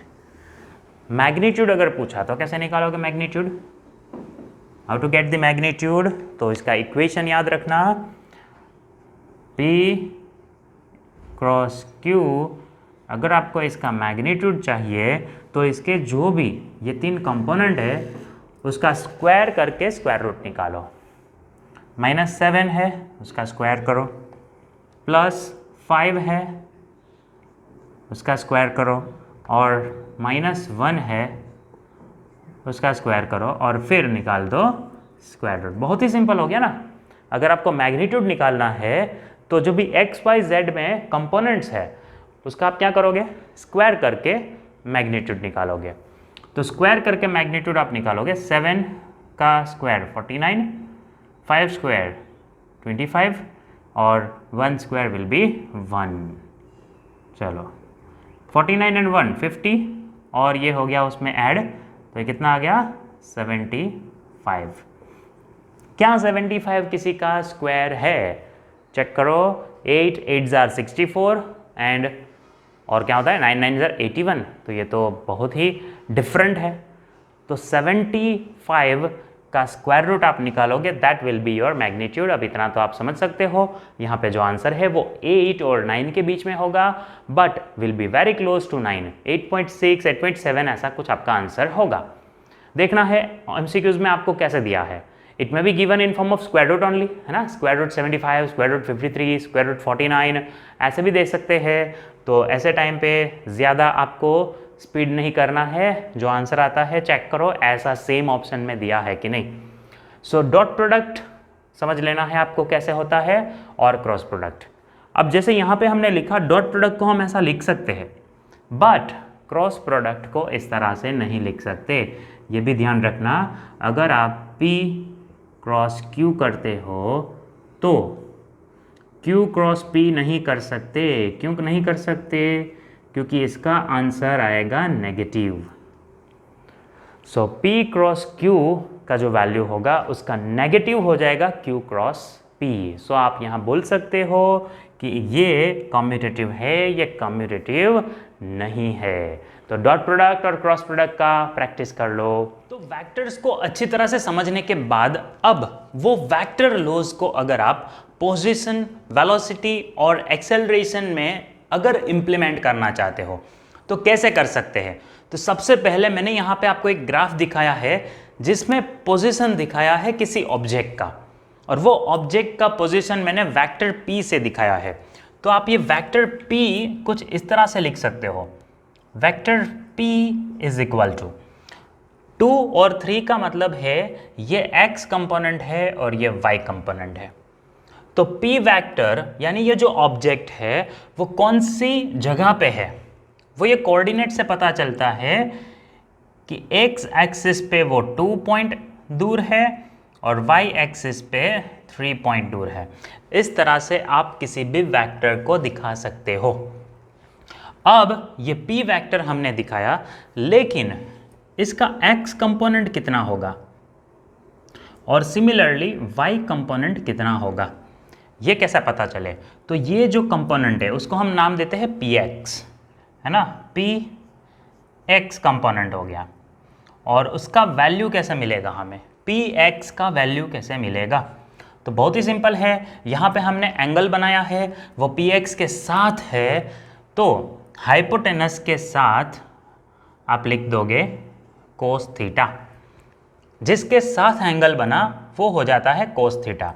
और जो y कंपोनेंट है जो परपेंडिकुलर है उसके साथ एंगल नहीं बना, वो अपोजिट है। अब देखो ये py को आप यहाँ पे भी दिखा सकते हो ना, तो ये अपोजिट साइड हो गया, तो आप लिखोगे p साइन थीटा। ये p का मतलब है हाइपोटेनस, जो रिजल्टेंट वेक्टर है वही आपका हाइपोटेनस हो गया, ठीक है। तो px को आप लिख सकते हो p cos थीटा और py को आप लिख सकते हो p साइन थीटा, जिसका वैल्यू आपको कैसे मिलेगा। तो ये px का वैल्यू है 2, यहाँ पे आप लिख सकते हो, अगर मैग्नीट्यूड दिखाना है तो आप ऐसा लिख सकते हो, है ना, px यहाँ पे आप ऐसा दिखा दो 2i और यहाँ लिख दो 3j। मगर आपको अगर मैग्नीट्यूड पूछा है तो आप लिखोगे 2 और इसका मैग्नीट्यूड आप लिखोगे 3। और अगर p का मैग्नीट्यूड पूछा, रिजल्टेंट वेक्टर जो है उसका मैग्नीट्यूड पूछा, तो आप इसका स्क्वायर करोगे 2 स्क्वायर प्लस इसका भी स्क्वायर करोगे 3 स्क्वायर, और क्या करोगे स्क्वायर रूट निकाल लो। 2 स्क्वायर होता है 4, 3 स्क्वायर होता है 9, 9 प्लस 4 13 और स्क्वायर रूट। तो इस तरह से आपको मैग्नीट्यूड मिल जाता है ये पोजीशन का, मतलब ये एग्जैक्टली कितना वैल्यू है वो आपको इस तरह मिलता है। अब देखते हैं वेलोसिटी। वेलोसिटी में भी इसी तरह से आप देखो कि यहाँ पे इसका x कंपोनेंट कितना होगा 3, y कंपोनेंट कितना होगा 4। तो आपको अगर वेक्टर फॉर्म में वेलोसिटी दिखाना है तो आप लिखोगे 3i प्लस 4j। सिमिलरली इसका जो x कंपोनेंट है उसे आप दिखाओगे v cos थीटा, और जो y कंपोनेंट है उसे आप दिखाओगे v साइन थीटा। और अगर इसका मैग्नीट्यूड निकालना है तो आप 3 स्क्वायर प्लस 4 स्क्वायर करोगे, है ना। मैग्नीट्यूड अगर निकालना है तो आप क्या लिखोगे यहाँ पे 3 स्क्वायर प्लस 4 स्क्वायर और फिर इसका स्क्वायर रूट निकाल लो। 9 प्लस 16 विल बी 25, 25 का स्क्वायर रूट, तो ये तो इजीली हो जाता है, 5 विल बी आंसर। ये मैग्नीट्यूड मिला आपको, तो मैग्नीट्यूड है इसलिए आप लिख सकते हो मीटर पर सेकेंड यूनिट में। जैसे यहाँ पोजीशन है तो इसका यूनिट आप लिख सकते हो मीटर में, क्योंकि ये मैग्नीट्यूड है, ठीक है। मैग्नीट्यूड आप इस तरह निकाल सकते हो। अब एक्सेलरेशन, तो एक्सेलरेशन में भी आपको एक पर्टिकुलर पॉइंट पे, है ना, वहाँ पे कितना एक्सेलरेशन है वो दे दिया है वेक्टर फॉर्म में। तो ये एक्सेलरेशन हम लिख देते हैं 4i प्लस 3j। ओके, ये हो गया एक्सेलरेशन। अब ये एक्सेलरेशन का x कंपोनेंट कितना है, देखो x कंपोनेंट कितना है, दैट इज 4।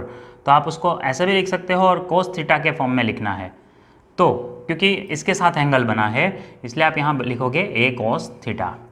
जिसके साथ एंगल नहीं बना उसके लिए आप क्या लिखोगे, अपोजिट साइड के लिए वहाँ पे आप लिखोगे a sin थीटा। अच्छा, वैल्यू दिखाना है, आप यहाँ लिख सकते हो 4i, यहाँ लिख सकते हो 3j, जैसे यहाँ पे भी वैल्यू x कंपोनेंट का लिख सकते हो 3i और इसका लिख सकते हो 4j। ये बेसिक इंफॉर्मेशंस है जो हमें ये चैप्टर में समझनी है अगर कोई भी न्यूमेरिकल करना होगा, तो ये मैं आपको करवा रहा हूँ। जैसे ये एक्सेलरेशन है, इसका भी आप अगर मोड लोगे तो आपको वैल्यू मिलेगा 4 square plus 3 square and taking square root 16 plus 9. Again this value will be same 25 and answer will be 5. ठीक है, तो याद रखो एक्सेलरेशन, वेलोसिटी, पोजीशन कभी भी आपको किसी एक पॉइंट पे दिया है तो इस तरह से आप उसको रिप्रेजेंट कर सकते हो, उसका x कंपोनेंट, उसका y कंपोनेंट। जब भी बोलते हैं कि represent x component, represent y component और calculate x component, calculate y component, तो उसका मतलब ये होता है। अब देखते हैं चैप्टर का सबसे इंपॉर्टेंट टॉपिक, जिसकी वजह से ये चैप्टर का नाम है मोशन इन अ प्लेन, या इसको बोल सकते हैं मोशन इन अ 2 डायमेंशन। अब 2 डायमेंशन में जब मोशन होगा इसका मतलब ऑब्जेक्ट x एक्सिस पे भी आगे जा रहा है, x डायरेक्शन में भी, और y डायरेक्शन में भी ऊपर जा रहा है।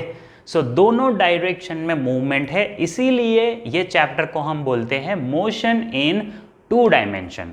अब ये 2 डायमेंशनल जब भी मोशन होगा तो उसको हम कहते हैं प्रोजेक्टाइल मोशन। क्यों ऐसा? बिकॉज ये x एक्सिस पे x डायरेक्शन में भी आगे जा रहा है और y डायरेक्शन में उसका हाइट भी इंक्रीज हो रहा है। So this is called projectile motion और मोशन इन 2 डायमेंशन। अब यहाँ पे आपको कौन कौन सी टर्म्स पता होनी चाहिए ये प्रोजेक्टाइल मोशन समझने के लिए, तो उसमें सबसे पहले आप देखो कि कुछ इनिशियल वेलोसिटी के साथ अगर हम पेन को या क्रिकेट बॉल को या गन में से बुलेट को फायर करते हैं, है ना, तो किसी भी इनिशियल वेलोसिटी के साथ उसको हम फेंकेंगे तो वो u कहलाएगा। ये इनिशियल वेलोसिटी है, ठीक है। अब वो इनिशियल वेलोसिटी का x एक्सिस पे जो कंपोनेंट है उसको हम कहेंगे u cos थीटा। क्यों ऐसा कहेंगे? क्योंकि x डायरेक्शन के साथ उसने थीटा बनाया। देखो ये जो एंगल है वो x डायरेक्शन में है, x डायरेक्शन के साथ ये प्रोजेक्शन का हमने थीटा बनाया। तो कुछ बुक्स में, कुछ न्यूमेरिकल्स में आपको ऐसा बोलेंगे प्रोजेक्शन इज 30 डिग्री, तो प्रोजेक्शन का मतलब हुआ theta. So theta is 30 degree, 60 degree, 45 degree, ऐसे आपको थीटा की वैल्यू देंगे। तो ये हो गया एंगल ऑफ प्रोजेक्शन, है ना, जो एंगल से हमने बॉल को या पेन को, किसी को भी हमने फेंका है। तो इनिशियल वेलोसिटी u है जो एक्चुअली रिजल्टेंट वेलोसिटी है, उसका x component u cos theta है और उसका y डायरेक्शन में कंपोनेंट है u sin थीटा। यानी वो कितना ऊपर जा सकता है वो है u sin थीटा, और वो कितना आगे जा सकता है वो है u cos थीटा। तो ये वेलोसिटी हो गया। With u cos theta velocity वो x डायरेक्शन में आगे जाता है, with u sin theta velocity वो y डायरेक्शन में आगे जाएगा। अगर हम इसका वेक्टर फॉर्म दिखाते हैं तो वेक्टर फॉर्म में इसको हम लिखेंगे ui और इसको लिखेंगे uj। अब इसको हम ux भी लिख सकते हैं, ux is the magnitude, uy is the magnitude. तो ये आपको पता चलना चाहिए इनिशियल वेलोसिटी लिखा। अब जब हम किसी कंपोनेंट को, किसी ऑब्जेक्ट को, किसी बॉडी को थ्रो करते हैं तो मैक्सिमम कितना दूर जाके गिरेगा वो x एक्सिस पे होगा, है ना, x डायरेक्शन में है। तो ये जो x डायरेक्शन में हमें मिला है मैक्सिमम लेंथ कवर हुआ, मैक्सिमम डिस्टेंस कवर जो हुआ उसको कहते हैं रेंज, है ना।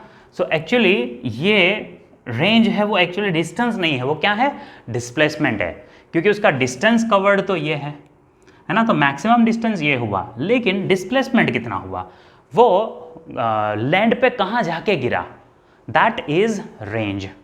और ऊपर कितना जा सकता है, वो ऊपर कितना जा सकता है उसको हम कहते हैं हाइट। अब कहीं कहीं पे इसको लिखते हैं मैक्सिमम हाइट, है ना, जैसे ये भी हाइट है, ये भी हाइट है, ये सब हाइट है। लेकिन मैक्सिमम कहाँ तक जा सकता है उसे कहते हैं मैक्सिमम हाइट, या कैपिटल H से दिखाओ। जो टोटल डिस्प्लेसमेंट उसका हुआ उसको हम लिखेंगे रेंज। और एक कॉन्सेप्ट याद रखो, मैक्सिमम हाइट तक पहुंचेगा तब उसने कितना डिस्प्लेसमेंट किया, that will be r/2। Maximum height तक पहुंचने के लिए जो डिस्प्लेसमेंट हुआ इतना, वो r/2 होगा, टोटल रेंज का हाफ होगा।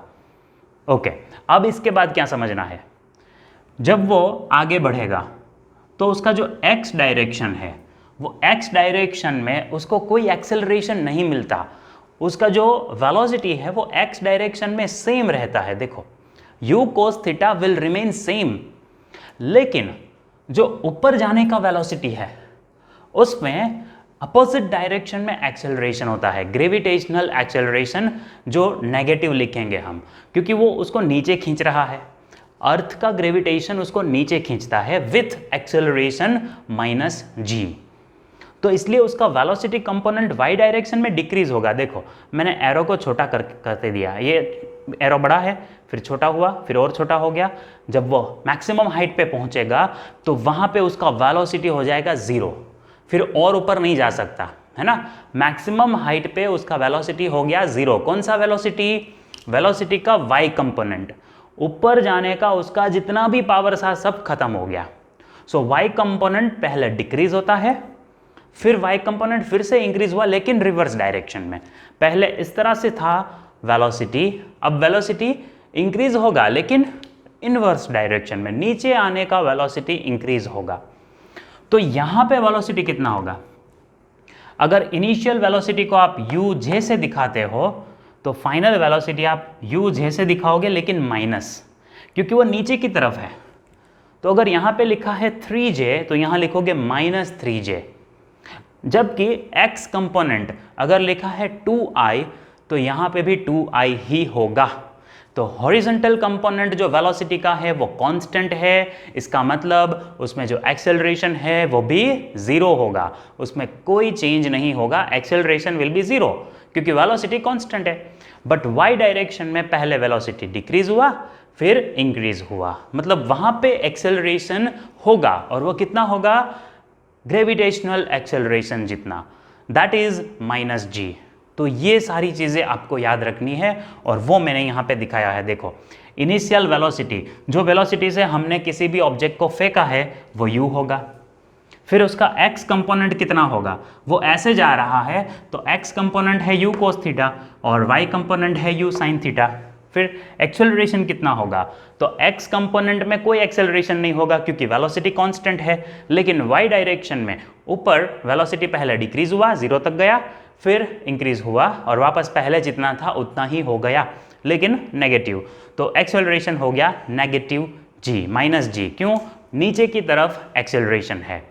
तो ये कुछ इंपॉर्टेंट पॉइंट्स है जो आपको पता होने चाहिए ये सारे डेरिवेशन करने से पहले। जहां पे कैपिटल T होता है time of flight, capital H is the maximum height achieved by the body, capital R is the range और you can say displacement, and R maximum मतलब वो कितना मैक्सिमम दूर जा सकता है, जो भी चीज़ हम फेंक रहे हैं वो कितना दूर जा सकता है, वो होता है R मैक्सिमम। तो ये 4 डेरिवेशंस हम आज करने वाले हैं और वो बहुत इंपॉर्टेंट है न्यूमेरिकल्स के लिए।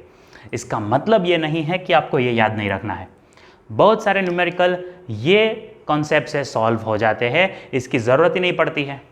ठीक है, सो हम देखने वाले हैं वो न्यूमेरिकल भी हम देखेंगे कैसे हम सॉल्व करते हैं। सबसे पहले हम लेते हैं टाइम ऑफ फ्लाइट कैसे डिराइव करेंगे।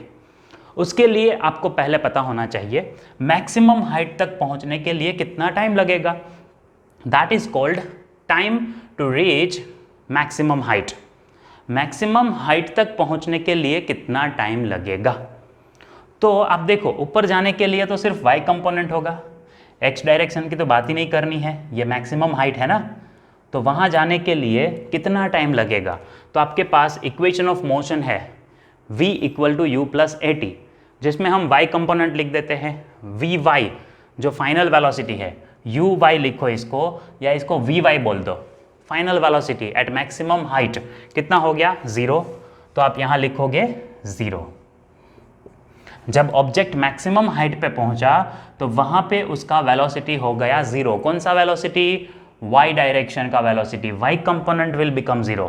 x कभी 0 नहीं होता, वो तो कांस्टेंट है, लेकिन उसका यहां काम नहीं है। इनिशियल uy कितना था? uy इनिशियली कितना था? u sine theta. तो आप यहां लिखो u sine theta plus acceleration in y direction हम लेते हैं माइनस जी, तो यहां लिखो अंदर minus G into T is the time to reach maximum height. अब करो डिराइव इसको, ये माइनस जी टी इस तरफ लेके आओ तो क्या हो जाएगा? प्लस जी टी हो जाएगा, प्लस और u साइन थीटा। तो t क्या हो जाएगा? What will be t? u sine theta upon g। तो ये हमने डिराइव कर लिया time to reach maximum height. Maximum height तक पहुंचने के लिए इतना टाइम लगेगा। आपको इनिशियल वेलोसिटी दिया होगा, आप u में उसका वैल्यू रखोगे। आपको एंगल ऑफ प्रोजेक्शन दिया होगा, वो थीटा रखोगे आप। और g क्या होता है यहाँ पे? g is the negative acceleration, that is 10। Mostly आप न्यूमेरिकल में 10 ले लोगे, एग्जैक्ट वैल्यू इज 9.8। अच्छा, अब ये बोलो कि मैक्सिमम कितना टाइम लग सकता है यहाँ पहुँचने के लिए? मैक्सिमम कितना टाइम लग सकता है? That depends on angle. अगर मैं यहाँ साइन 90 ले लूँ, है ना, इफ़ आई टेक, ये समझना आप, इफ़ आई टेक साइन 90, उसका मतलब क्या हुआ? ऑब्जेक्ट ऐसे जा रहा होगा, है ना, 90 एंगल पे जा रहा होगा, तो उसके लिए जो उसको हाइट कवर करना पड़ा वो मैक्सिमम हाइट होगा। इससे ज़्यादा हाइट उसको कवर नहीं करना पड़ता, और वहाँ जाके ही वो वापस आएगा, है ना, नीचे। सो ऊपर जाने के लिए अगर 90 एंगल रखा मैंने तो मैक्सिमम हाइट कवर करेगा, और उसके लिए जो उसको टाइम रिक्वायर्ड है वो होगा मैक्सिमम टाइम। तो मैं यहाँ पे आपको एक और इक्वेशन दे रहा हूँ, मैक्सिमम टाइम कितना लगेगा उसको। तो 90 डिग्री रखो, तो साइन 90 इज इक्वल टू होता है 1। तो ये साइन 90 टर्म निकल गया। So T max is equal to क्या हो गया? u upon G. ये इक्वेशन याद रख लेना। आपको इनिशियल वेलोसिटी दिया होगा और पूछेंगे कि मैक्सिमम कितना टाइम लग सकता है। मैक्सिमम, है ना, इससे ज़्यादा टाइम नहीं लग सकता मैक्सिमम हाइट कवर करने के लिए। मैक्सिमम हाइट कितना होता है? एच मैक्स कितना होता है? तो जब आप थीटा इक्वल टू 90 रखते हो तब जो टाइम लगता है वो मैक्सिमम टाइम होगा। ठीक है, सो टी मैक्स का ये इक्वेशन बहुत यूजफुल है, याद रखना। अच्छा, अब देखते हैं time of flight. Time of flight आप कैसे समझोगे? यहाँ तक पहुँचने के लिए जो टाइम लगा वो है time to reach maximum height. वहाँ से जब यहाँ पहुँचा तो वो हॉरिजॉन्टल जो हमारा रेंज है वो कवर कर लिया उसने, है ना, नीचे गिर गया। तो ये टोटल डिस्टेंस कवर करने के लिए, रेंज तक पहुँचने के लिए उसको जो टाइम लगा, फ्लाइट उसका शुरू हुआ और ख़त्म हो गया, उसका पूरा फ्लाइट ख़त्म हो गया।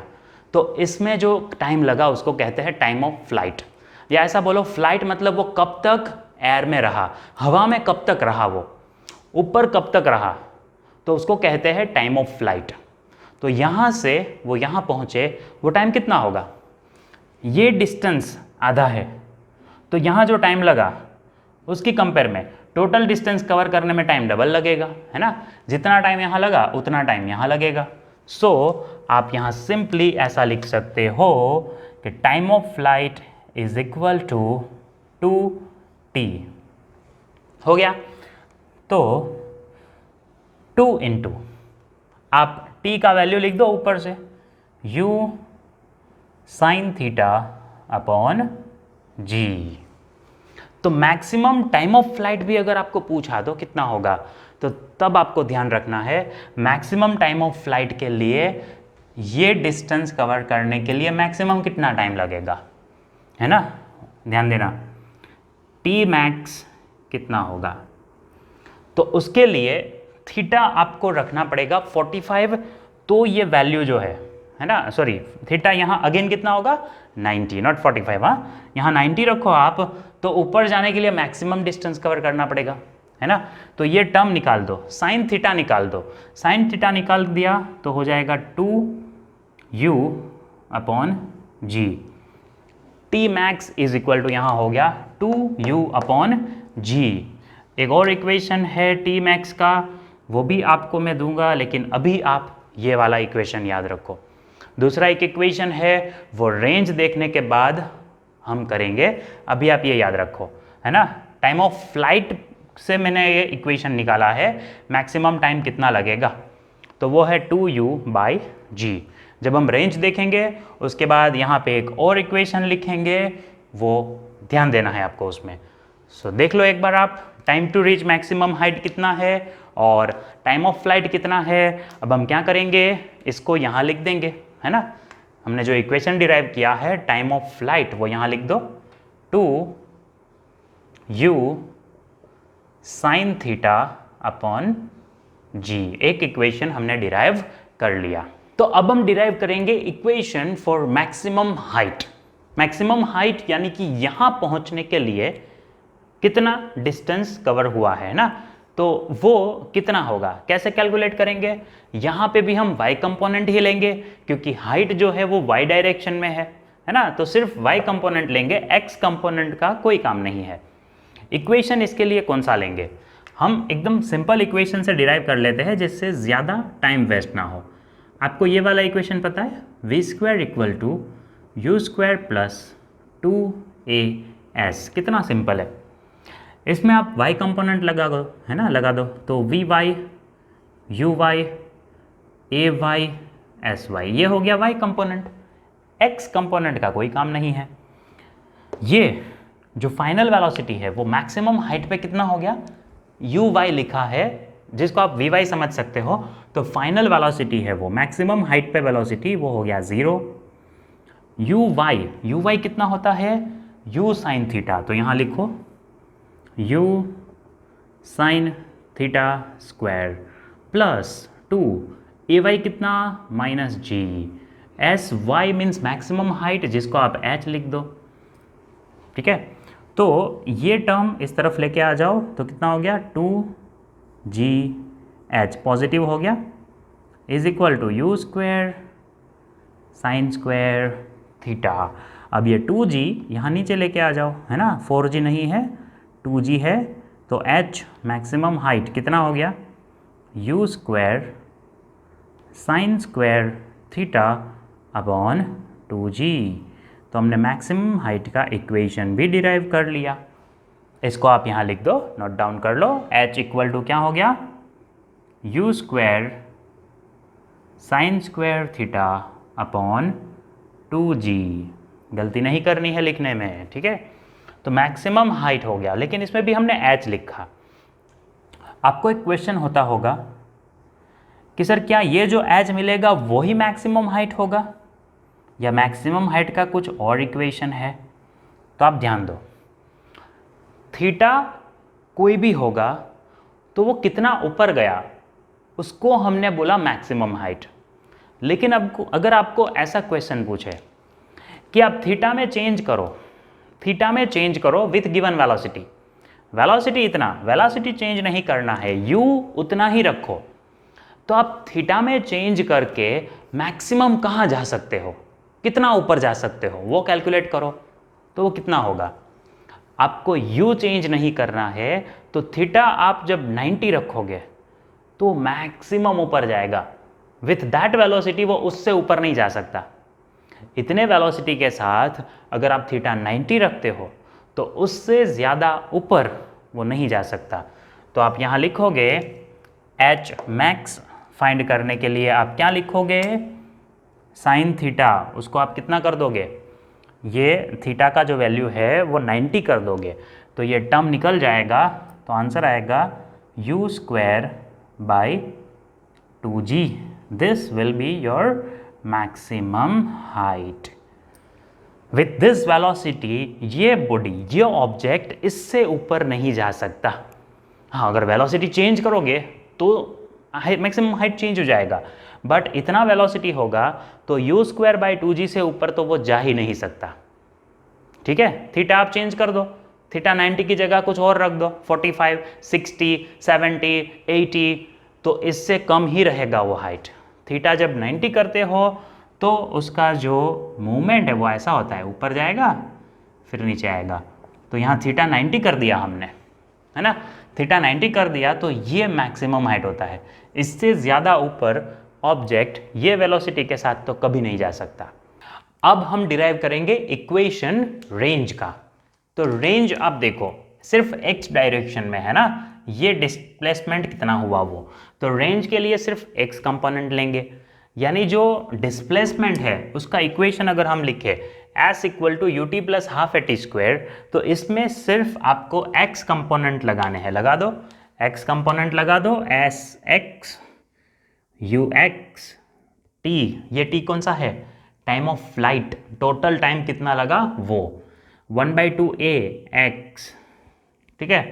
अब आपको यहाँ एक चीज़ तो पता है कि x डायरेक्शन में एक्सेलरेशन है 0, ओके, और t क्या होता है, t is actually here time of flight, तो लिख दो वैल्यूज इसमें, एस एक्स उसको आप रेंज बोल दो, है ना, रेंज कितना कवर हुआ वो, तो यहाँ लिखेंगे एस एक्स की जगह लिखेंगे R U X, X component कितना है वेलोसिटी का, यू कोस थीटा,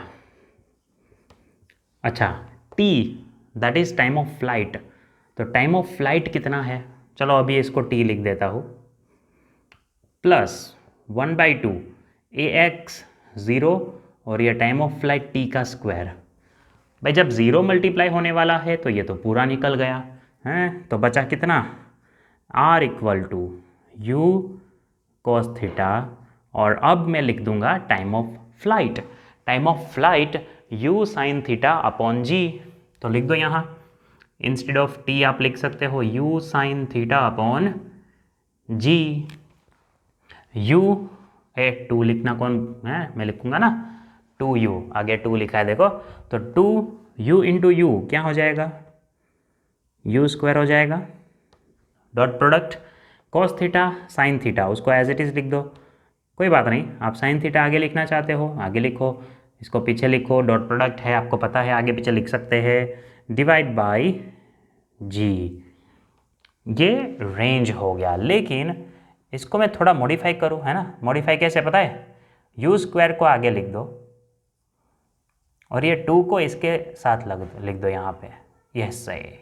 अब आपको ये कोई ट्रिग्नोमेट्रिक फंक्शन लग रहा है, 2 साइन थीटा कोस थीटा, भाई नहीं लग रहा तो बहुत प्रॉब्लम है, बेसिक मैथमेटिक्स आपको करना पड़ेगा, या आपको एक ट्रिग्नोमेट्रिक फंक्शन लगना चाहिए, कौन सा ट्रिग्नोमेट्रिक फंक्शन, साइन 2 थीटा, थोड़ा सा पेजेस टर्न करो, बेसिक मैथमेटिक्स पढ़ो तो आपको पता चलेगा कि 2 साइन थीटा कोस थीटा को लिख सकते हैं साइन 2 थीटा, ओके। तो ये हो गया रेंज, रेंज याद रखना है। अच्छा इतना जा सकता है ना, आपको कोई एंगल दिया होगा तो इतना वो डिस्प्लेसमेंट करेगा, लेकिन जब आपको पूछेंगे मैक्सिमम रेंज कितना कवर होगा, मैक्सिमम मतलब आप एंगल कुछ भी सेट करके ऐसा बोलो कि वो मैक्सिमम कितना दूर जा सकता है, तो मैक्सिमम रेंज कैलकुलेट करने के लिए आपको थीटा रखना पड़ेगा 45 डिग्री। अगर थीटा 45 रखोगे तो 2 के साथ मल्टीप्लाई करोगे तो हो जाएगा 90, और 90 हो जाएगा तो साइन 2 थीटा हो जाएगा sine 90, that is equal to 1, तो ये टर्म निकल गया। तो आर मैक्स कितना होगा, मैक्सिमम रेंज कितना कवर होगा, U square upon G, this will be the maximum range. इसमें से हमने 2 थीटा को हटा दिया, तो लिख दो यहाँ पे इक्वेशंस, आर का इक्वेशन क्या आया, U square sine 2 theta upon G, और आर मैक्सिमम क्या हुआ, यू स्क्वायर अपॉन जी। तो ये 4 इक्वेशंस हमने जो डिराइव किए हैं प्रोजेक्टाइल मोशन के लिए, वो आपको न्यूमेरिकल्स में बहुत काम आएंगे, और एक्स कंपोनेंट वाई कंपोनेंट ये भी याद रखना है, ये भी आपको बहुत सारे न्यूमेरिकल सॉल्व करने में काम आएंगे। कभी ऐसे क्वेश्चन भी पूछ लेते हैं जहां पे ये किसी इक्वेशन का यूज नहीं होता, सिर्फ आपका जो नॉर्मल कंसेप्ट है वो यूज होगा। जैसे आप देखिए कि क्वेश्चन कुछ ऐसा है, calculate velocity of an object at any time t after projection with velocity u, मतलब इनिशियल वेलोसिटी दिया है एंड एंगल थीटा, तो प्रोजेक्शन आपका दिया है थीटा एंगल से है, and also calculate direction after time t। तो पहले ग्राफ में समझ लो क्या पूछा है। आपने इनिशियल वेलोसिटी u रखा, एंगल थीटा रखा और ऑब्जेक्ट जो है उसका प्रोजेक्शन करवा दिया। अब ये प्रोजेक्टाइल मोशन में t टाइम के बाद, सपोज t टाइम पे ऑब्जेक्ट यहां पहुंच गया, ये पॉइंट पे आफ्टर टाइम t, तो यहां पे उसका वेलोसिटी कितना होगा, मतलब यहां से आप ये जो दिखाने वाले हो वेक्टर वो कितना होगा, यहां वेलोसिटी कितना होगा वो कैलकुलेट करना है। और दूसरी चीज कैलकुलेट करनी है डायरेक्शन। डायरेक्शन मतलब ये डायरेक्शन देखो इससे अलग है, यहां वेलोसिटी का डायरेक्शन ऐसा था, यहां पे डायरेक्शन अलग है। अब डायरेक्शन का मतलब है हॉरिजॉन्टल लाइन के साथ उसका एंगल, चलो जिसको नाम दे दो कुछ नया सा, है ना, फाई बोल दो, या अल्फा बीटा गामा लेमड़ा कुछ भी बोल सकते हो, अभी मैंने फाई बोल दिया, एंगल फाई। ये थीटा एंगल था जो इनिशियल था, आपको ये नया एंगल फाइंड करना होगा। कैसे करेंगे वो हम देखते हैं। टाइम t के बाद वेलोसिटी, जिसको आप फाइनल वेलोसिटी बोल सकते हो, तो अलोंग y डायरेक्शन वो कितना होगा और x डायरेक्शन कितना होगा, तो आप ऐसा लिखोगे ux plus ax t time के बाद इतना फाइनल वेलोसिटी होगा, और सिमिलरली y डायरेक्शन में t टाइम के बाद वेलोसिटी कितना होगा, तो uy प्लस ayt ऐसा लिख सकते हो। अब ये वेलोसिटी कितना होगा, तो आप यहाँ ux कंपोनेंट लिखोगे u कोस थीटा, और ax तो जीरो हो जाता है ना, तो x डायरेक्शन में वेलोसिटी होगा इतना।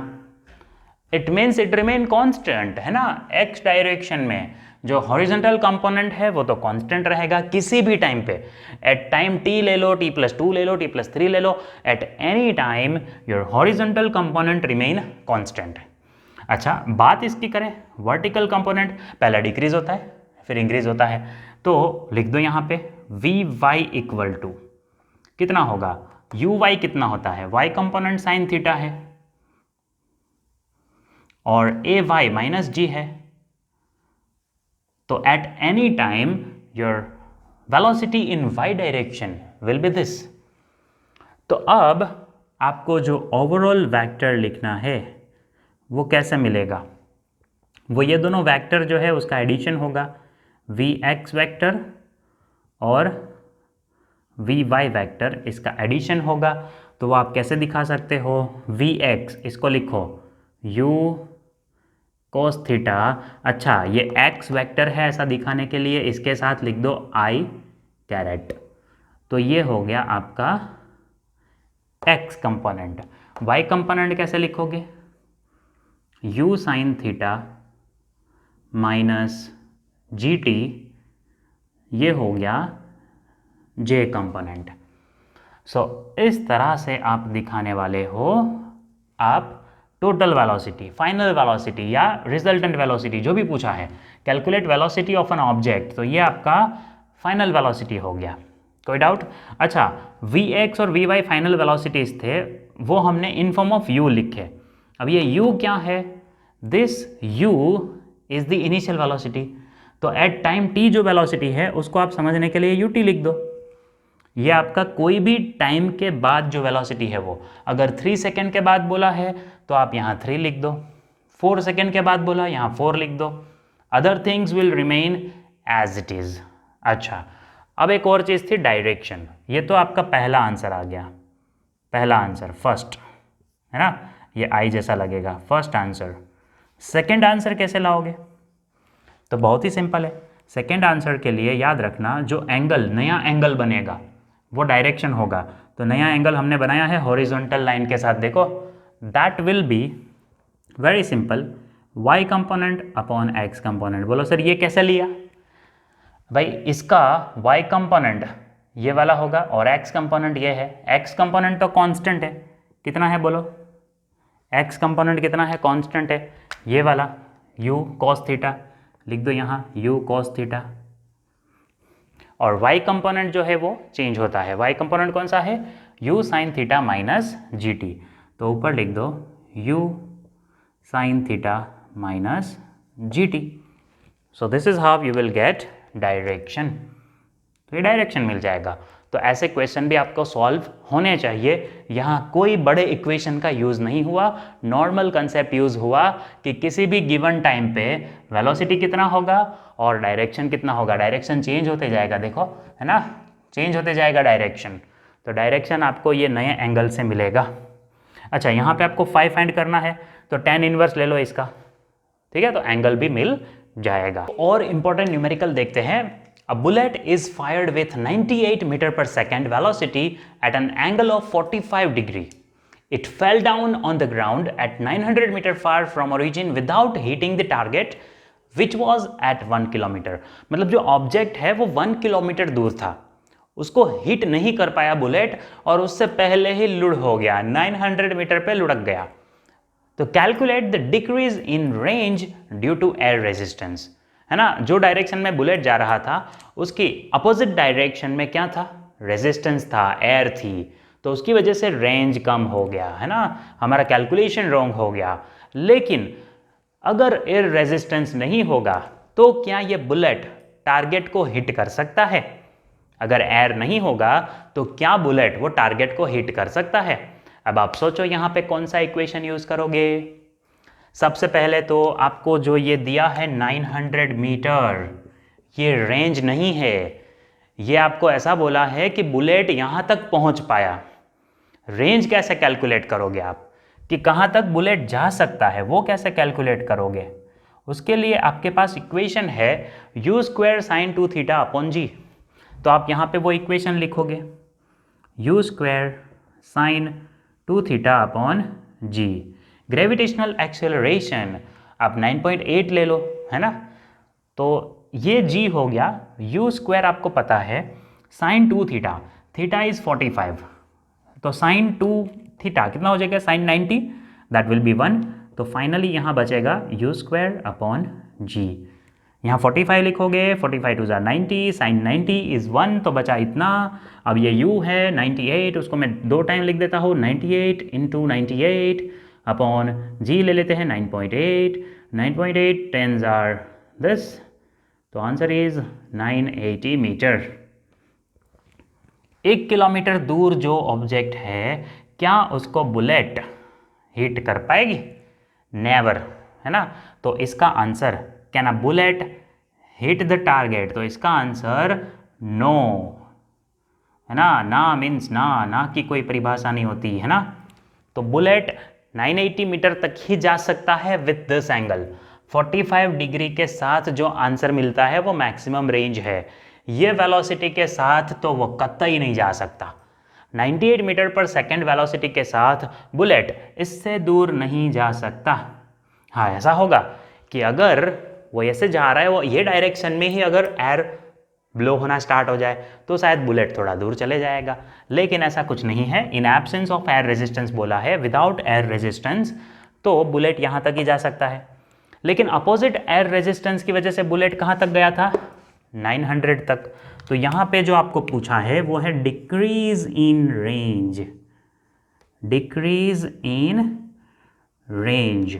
बुलेट यहाँ तक जाना चाहिए था लेकिन गया 900 तक, तो डिक्रीज इन रेंज है 80 मीटर। सिर्फ रेंज वाला इक्वेशन करके आपका आंसर आ गया, है ना। क्वेश्चन बड़ा है, आंसर तो उससे छोटा है। देखो बहुत ही सिंपल कंसेप्ट यूज हुआ है यहाँ पे। ऐसे क्वेश्चंस होंगे तो आपसे होने चाहिए। एक और क्वेश्चन देख लेते हैं, ये नीट 2013 का क्वेश्चन है, देख लो, है ना। Velocity at point A is given 2i cap plus 3j cap, velocity at B point will be what. मतलब जहां से प्रोजेक्शन स्टार्ट हुआ वहां वेलोसिटी दिया है, फाइनल पॉइंट पे प्रोजेक्शन खत्म हो गया, फाइनल पॉइंट पे कितना वेलोसिटी होगा वो आपको लिखना है।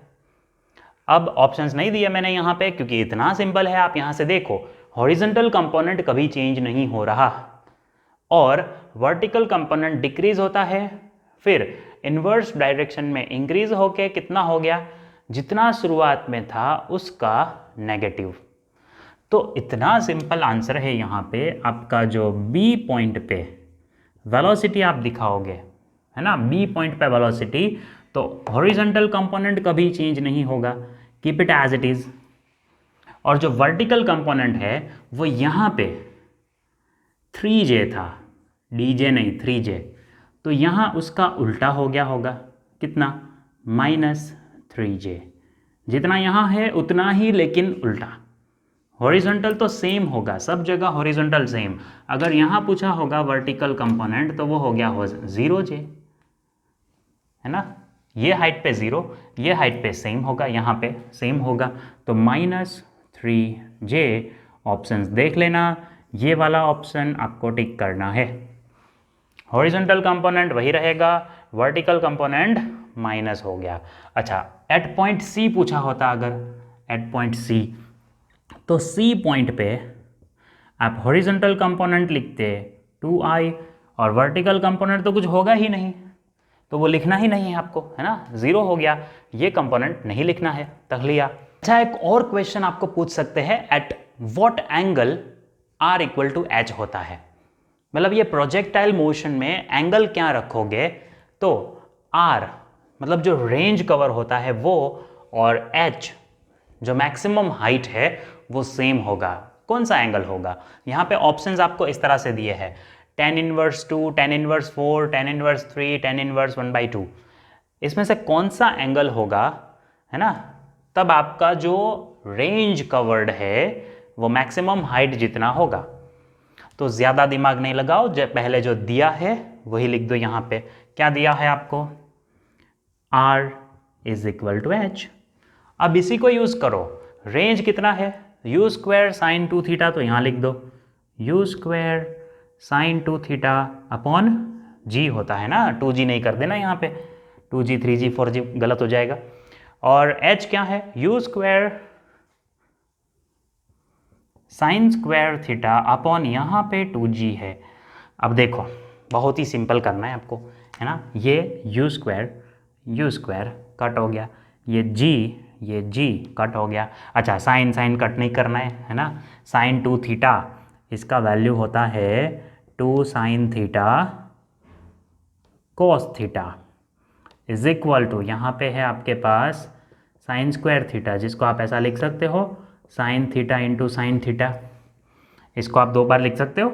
अब ये आप sin θ कट कर दो, चलेगा, और डिवाइड बाई 2 है यहाँ पे, हाँ भाई, 2 इसके साथ मल्टीप्लाई में आ जाएगा, तो क्या हो गया 4, और cos θ को नीचे भेज दो, तो ये क्या हो गया sin θ अपॉन cos θ।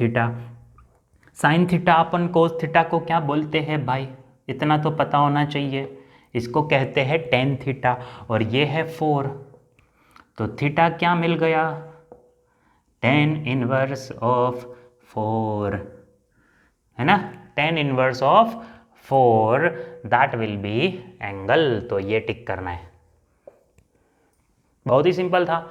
R और H का इक्वेशन, इसलिए बोल रहा हूं इक्वेशन जो डिराइव करवाए हैं वो याद रखो। तो आइए देख लेते हैं कुछ केस बेस्ड क्वेश्चन भी, जैसे कि बारिश हो रहा है और आप अगर बाइसिकल या बाइक लेके जा रहे हो, तो आपको जो अम्ब्रेला है यानी कि जो छाता है वो कैसे पकड़ना है। अब पता है ऐसे बाइसिकल में होंगे या बाइक में होंगे तो छाते से काम नहीं चलेगा, रेनकोट पहनना पड़ता है, लेकिन क्या करें, फिजिक्स है और क्वेश्चन पूछा है, तो कौन सी डायरेक्शन में आपको छाता पकड़ना चाहिए जिससे कि आपको जो बारिश है उसका असर ना हो, है। तो रजनीकांत के स्टाइल में आप कैसे पकड़ोगे उसको, तो उसके लिए आपको यहाँ पे जो एंगल है वो कैलकुलेशन से मिलेगा। आप बोलोगे सर जब बारिश हो रही होंगी तो हम चेक कर लेंगे, ऐसे रखा तो हम नहीं भीग रहे, है ना, वैसे रख देंगे, उसमें कैलकुलेशन क्या करना है। लेकिन हम फिजिक्स वाले हैं, है ना, हमें यहाँ क्लास में बैठकर, घर पे बैठकर हमें चेक करना है कि अगर बारिश इतनी स्पीड से गिर रही है 30 मीटर पर सेकेंड से, और जो बाइसिकल चला रहा है उसका स्पीड है 15 मीटर पर सेकेंड, या रजनीकांत स्पीड में जा रहा है बाइसिकल में, तो उसको जो अम्ब्रेला है वो कौन सी डायरेक्शन में होल्ड करना है। अब यहाँ पे आप देखो, मैंने आपको दे दिया है कि जो स्पीड है बाइसिकल का वो 15 मीटर पर सेकेंड ईस्ट टू वेस्ट है। अब कोई भी क्वेश्चन में, चाहे वो काइनेटिक्स का हो या इलेक्ट्रिसिटी का हो, कोई भी क्वेश्चन में जब डायरेक्शन की बात आती है तो डायरेक्शन आप इसी तरह से लोगे, इसमें कोई चेंज नहीं करना है। ऊपर दिखाओगे नॉर्थ, नीचे दिखाओगे साउथ, तो यहाँ क्या आ जाएगा, ईस्ट, और ये होगा वेस्ट। कन्वेंशनली हम इसी तरह से डायरेक्शन को दिखाएंगे। अब आप देखो, रेनफॉल यहाँ पे वर्टिकल है, इट इज़ वर्टिकल। अगर विथ एंगल होगा तो उसका कैलकुलेशन भी अलग होता है। यहाँ पे हम देख रहे हैं वर्टिकल रेन है, तो उसका वेलोसिटी है 30 मीटर पर सेकेंड, जो कि मैं इस तरह से दिखा रहा हूँ।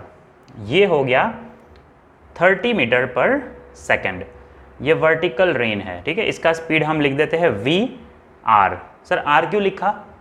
VR यानी रेन का वेलोसिटी है, कितना है वो, 30 मीटर पर सेकेंड।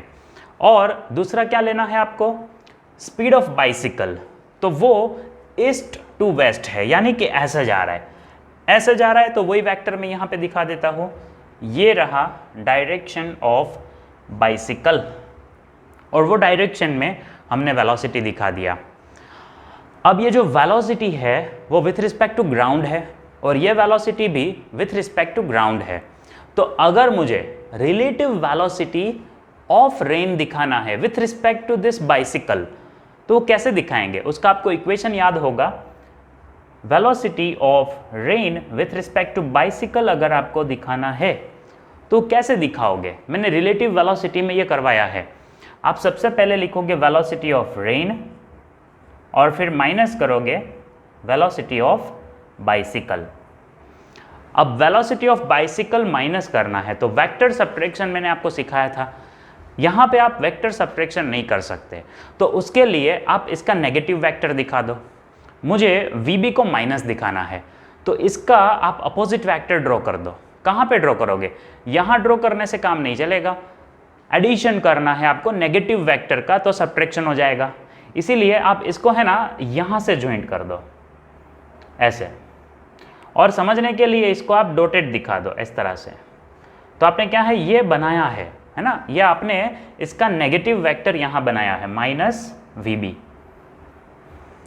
सेम मैग्नीट्यूड है, सिर्फ आपने क्या किया, डायरेक्शन चेंज कर दिया।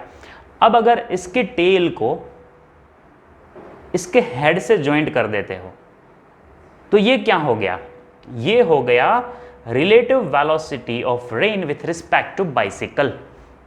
VRB is the relative velocity of rain with respect to bicycle, और इसने वर्टिकल लाइन के साथ जो एंगल बनाया वो हो गया थीटा। तो यहां से हमें मिल जाएगा डायरेक्शन ऑफ अम्ब्रेला। कैसे मिलेगा? tan theta is equal to, tan theta क्या होता है, opposite side into divide by दी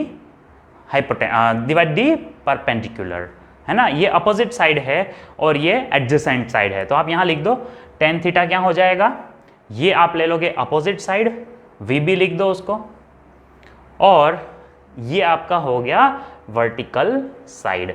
अच्छा, जब आप रेशियो लेते हो, डायरेक्शन फाइंड करना है, तब माइनस लिखना ज़रूरी नहीं है, ये कैलकुलेशन के लिए हमने दिखाया है, ठीक है। तो यहाँ पे आप लिखोगे VB अपॉन VR।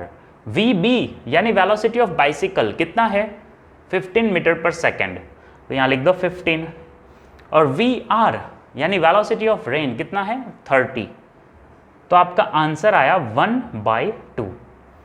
यानी आपको थीटा कैलकुलेट करना है तो आपको लेना होगा tan इनवर्स ऑफ 1/2, जिसका आपको आंसर कितना मिलेगा, tan 30। आप देखो वो थोड़ा ज़्यादा हो जाता है, इसको आप ऐसे लिख सकते हो 0.5। tan 30 इज somehow more as compare to this 0.5, तो अप्रॉक्स आपका आंसर कितना आएगा, आप यहाँ पे नियरली 27 डिग्री लिख सकते हो। आपका जो आंसर है वो 27 डिग्री के आसपास आएगा, आप चेक कर सकते हो वो। Theta equal to tan inverse 1/2, ये आंसर कब आएगा, tan 27 will be almost close to the 0.5। इस तरह से आप ये आंसर कर सकते हो।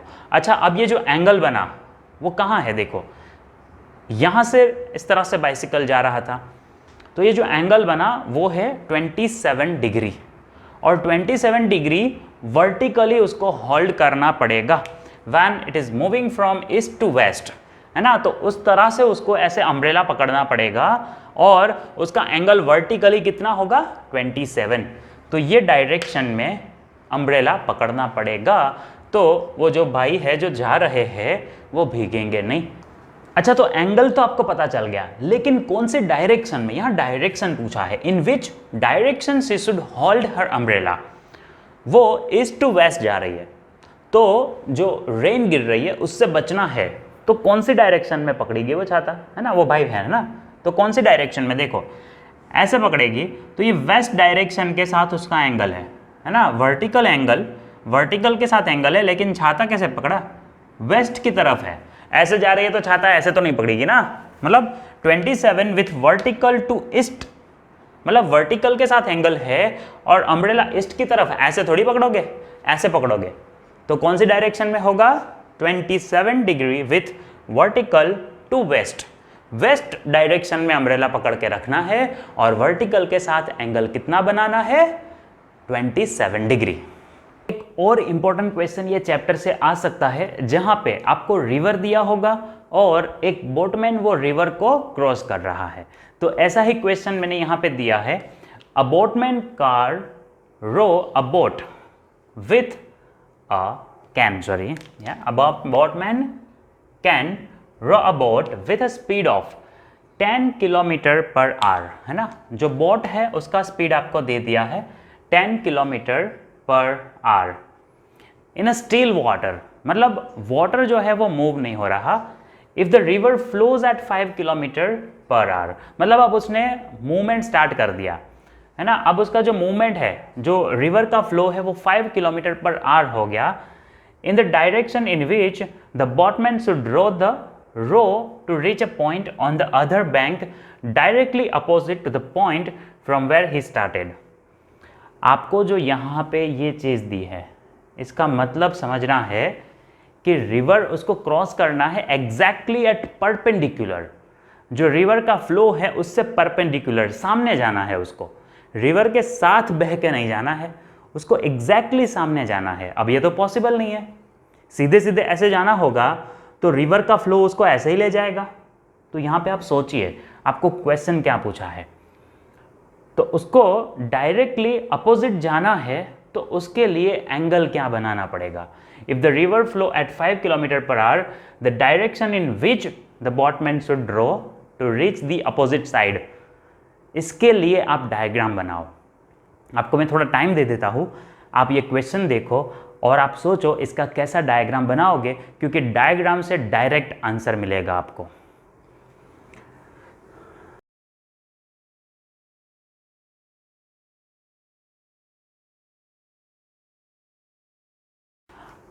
तो आई होप कि आपने अच्छी तरह से ये डायग्राम बना लिया होगा, जिसने नहीं बनाया है वो आप यहां दे सकते हो।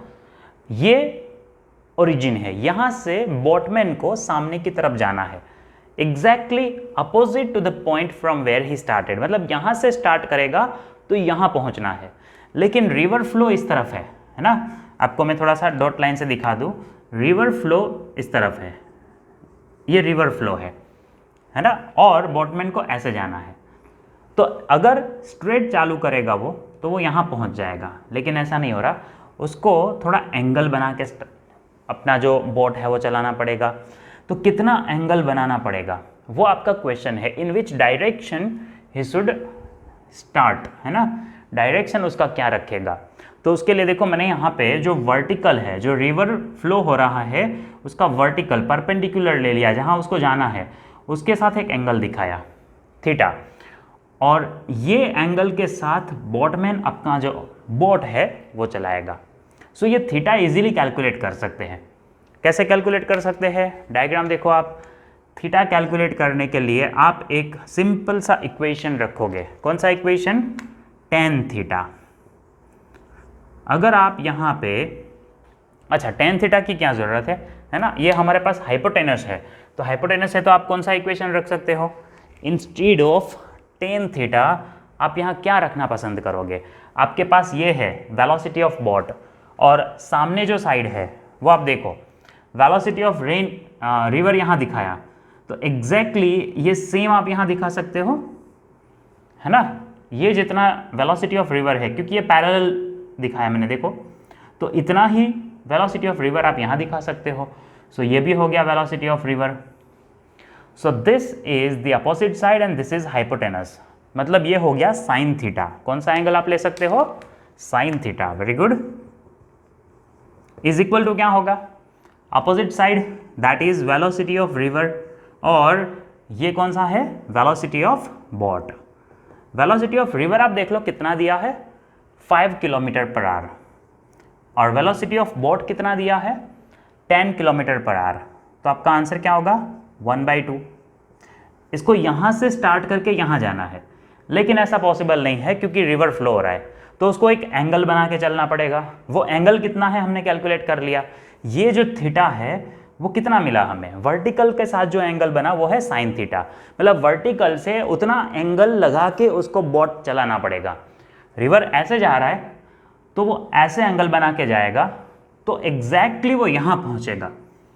Due to velocity of river वो अगर ऐसे एंगल से चलेगा तो वो पहुँचेगा यहाँ पे। तो वो थीटा हमने निकाला, sine theta equal to VR upon VB, that is 1/2।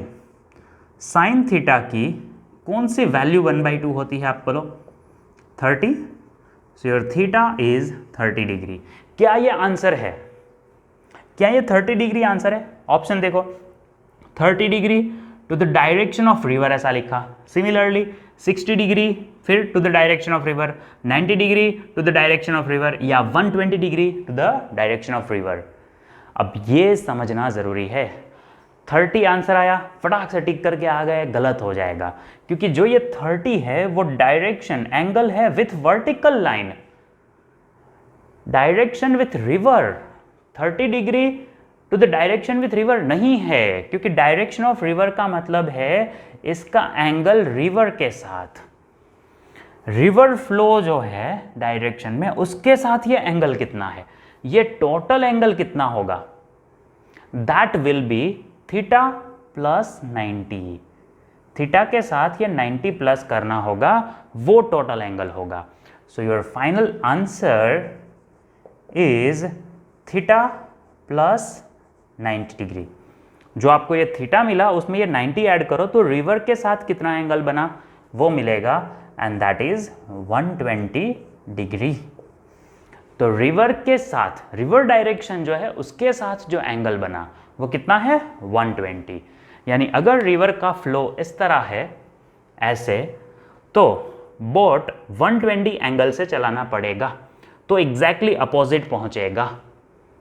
Simple सा इक्वेशन यहां रखा हमने, sine theta equal to VR upon VB। इसी तरह आपको क्वेश्चंस पूछ सकते हैं। यहाँ पे हमने एग्जैक्टली अपोजिट डायरेक्शन में जाना था, आपको बोल सकते हैं कि यहाँ से उसको कुछ एंगल बना के यहाँ पहुँचना है, या फिर मिनिमम टाइम के साथ उसको सामने पहुँचना है। तो ऐसे क्वेश्चंस के लिए इक्वेशंस यूज़ करके आप इजीली क्वेश्चन कैलकुलेट कर सकते हो।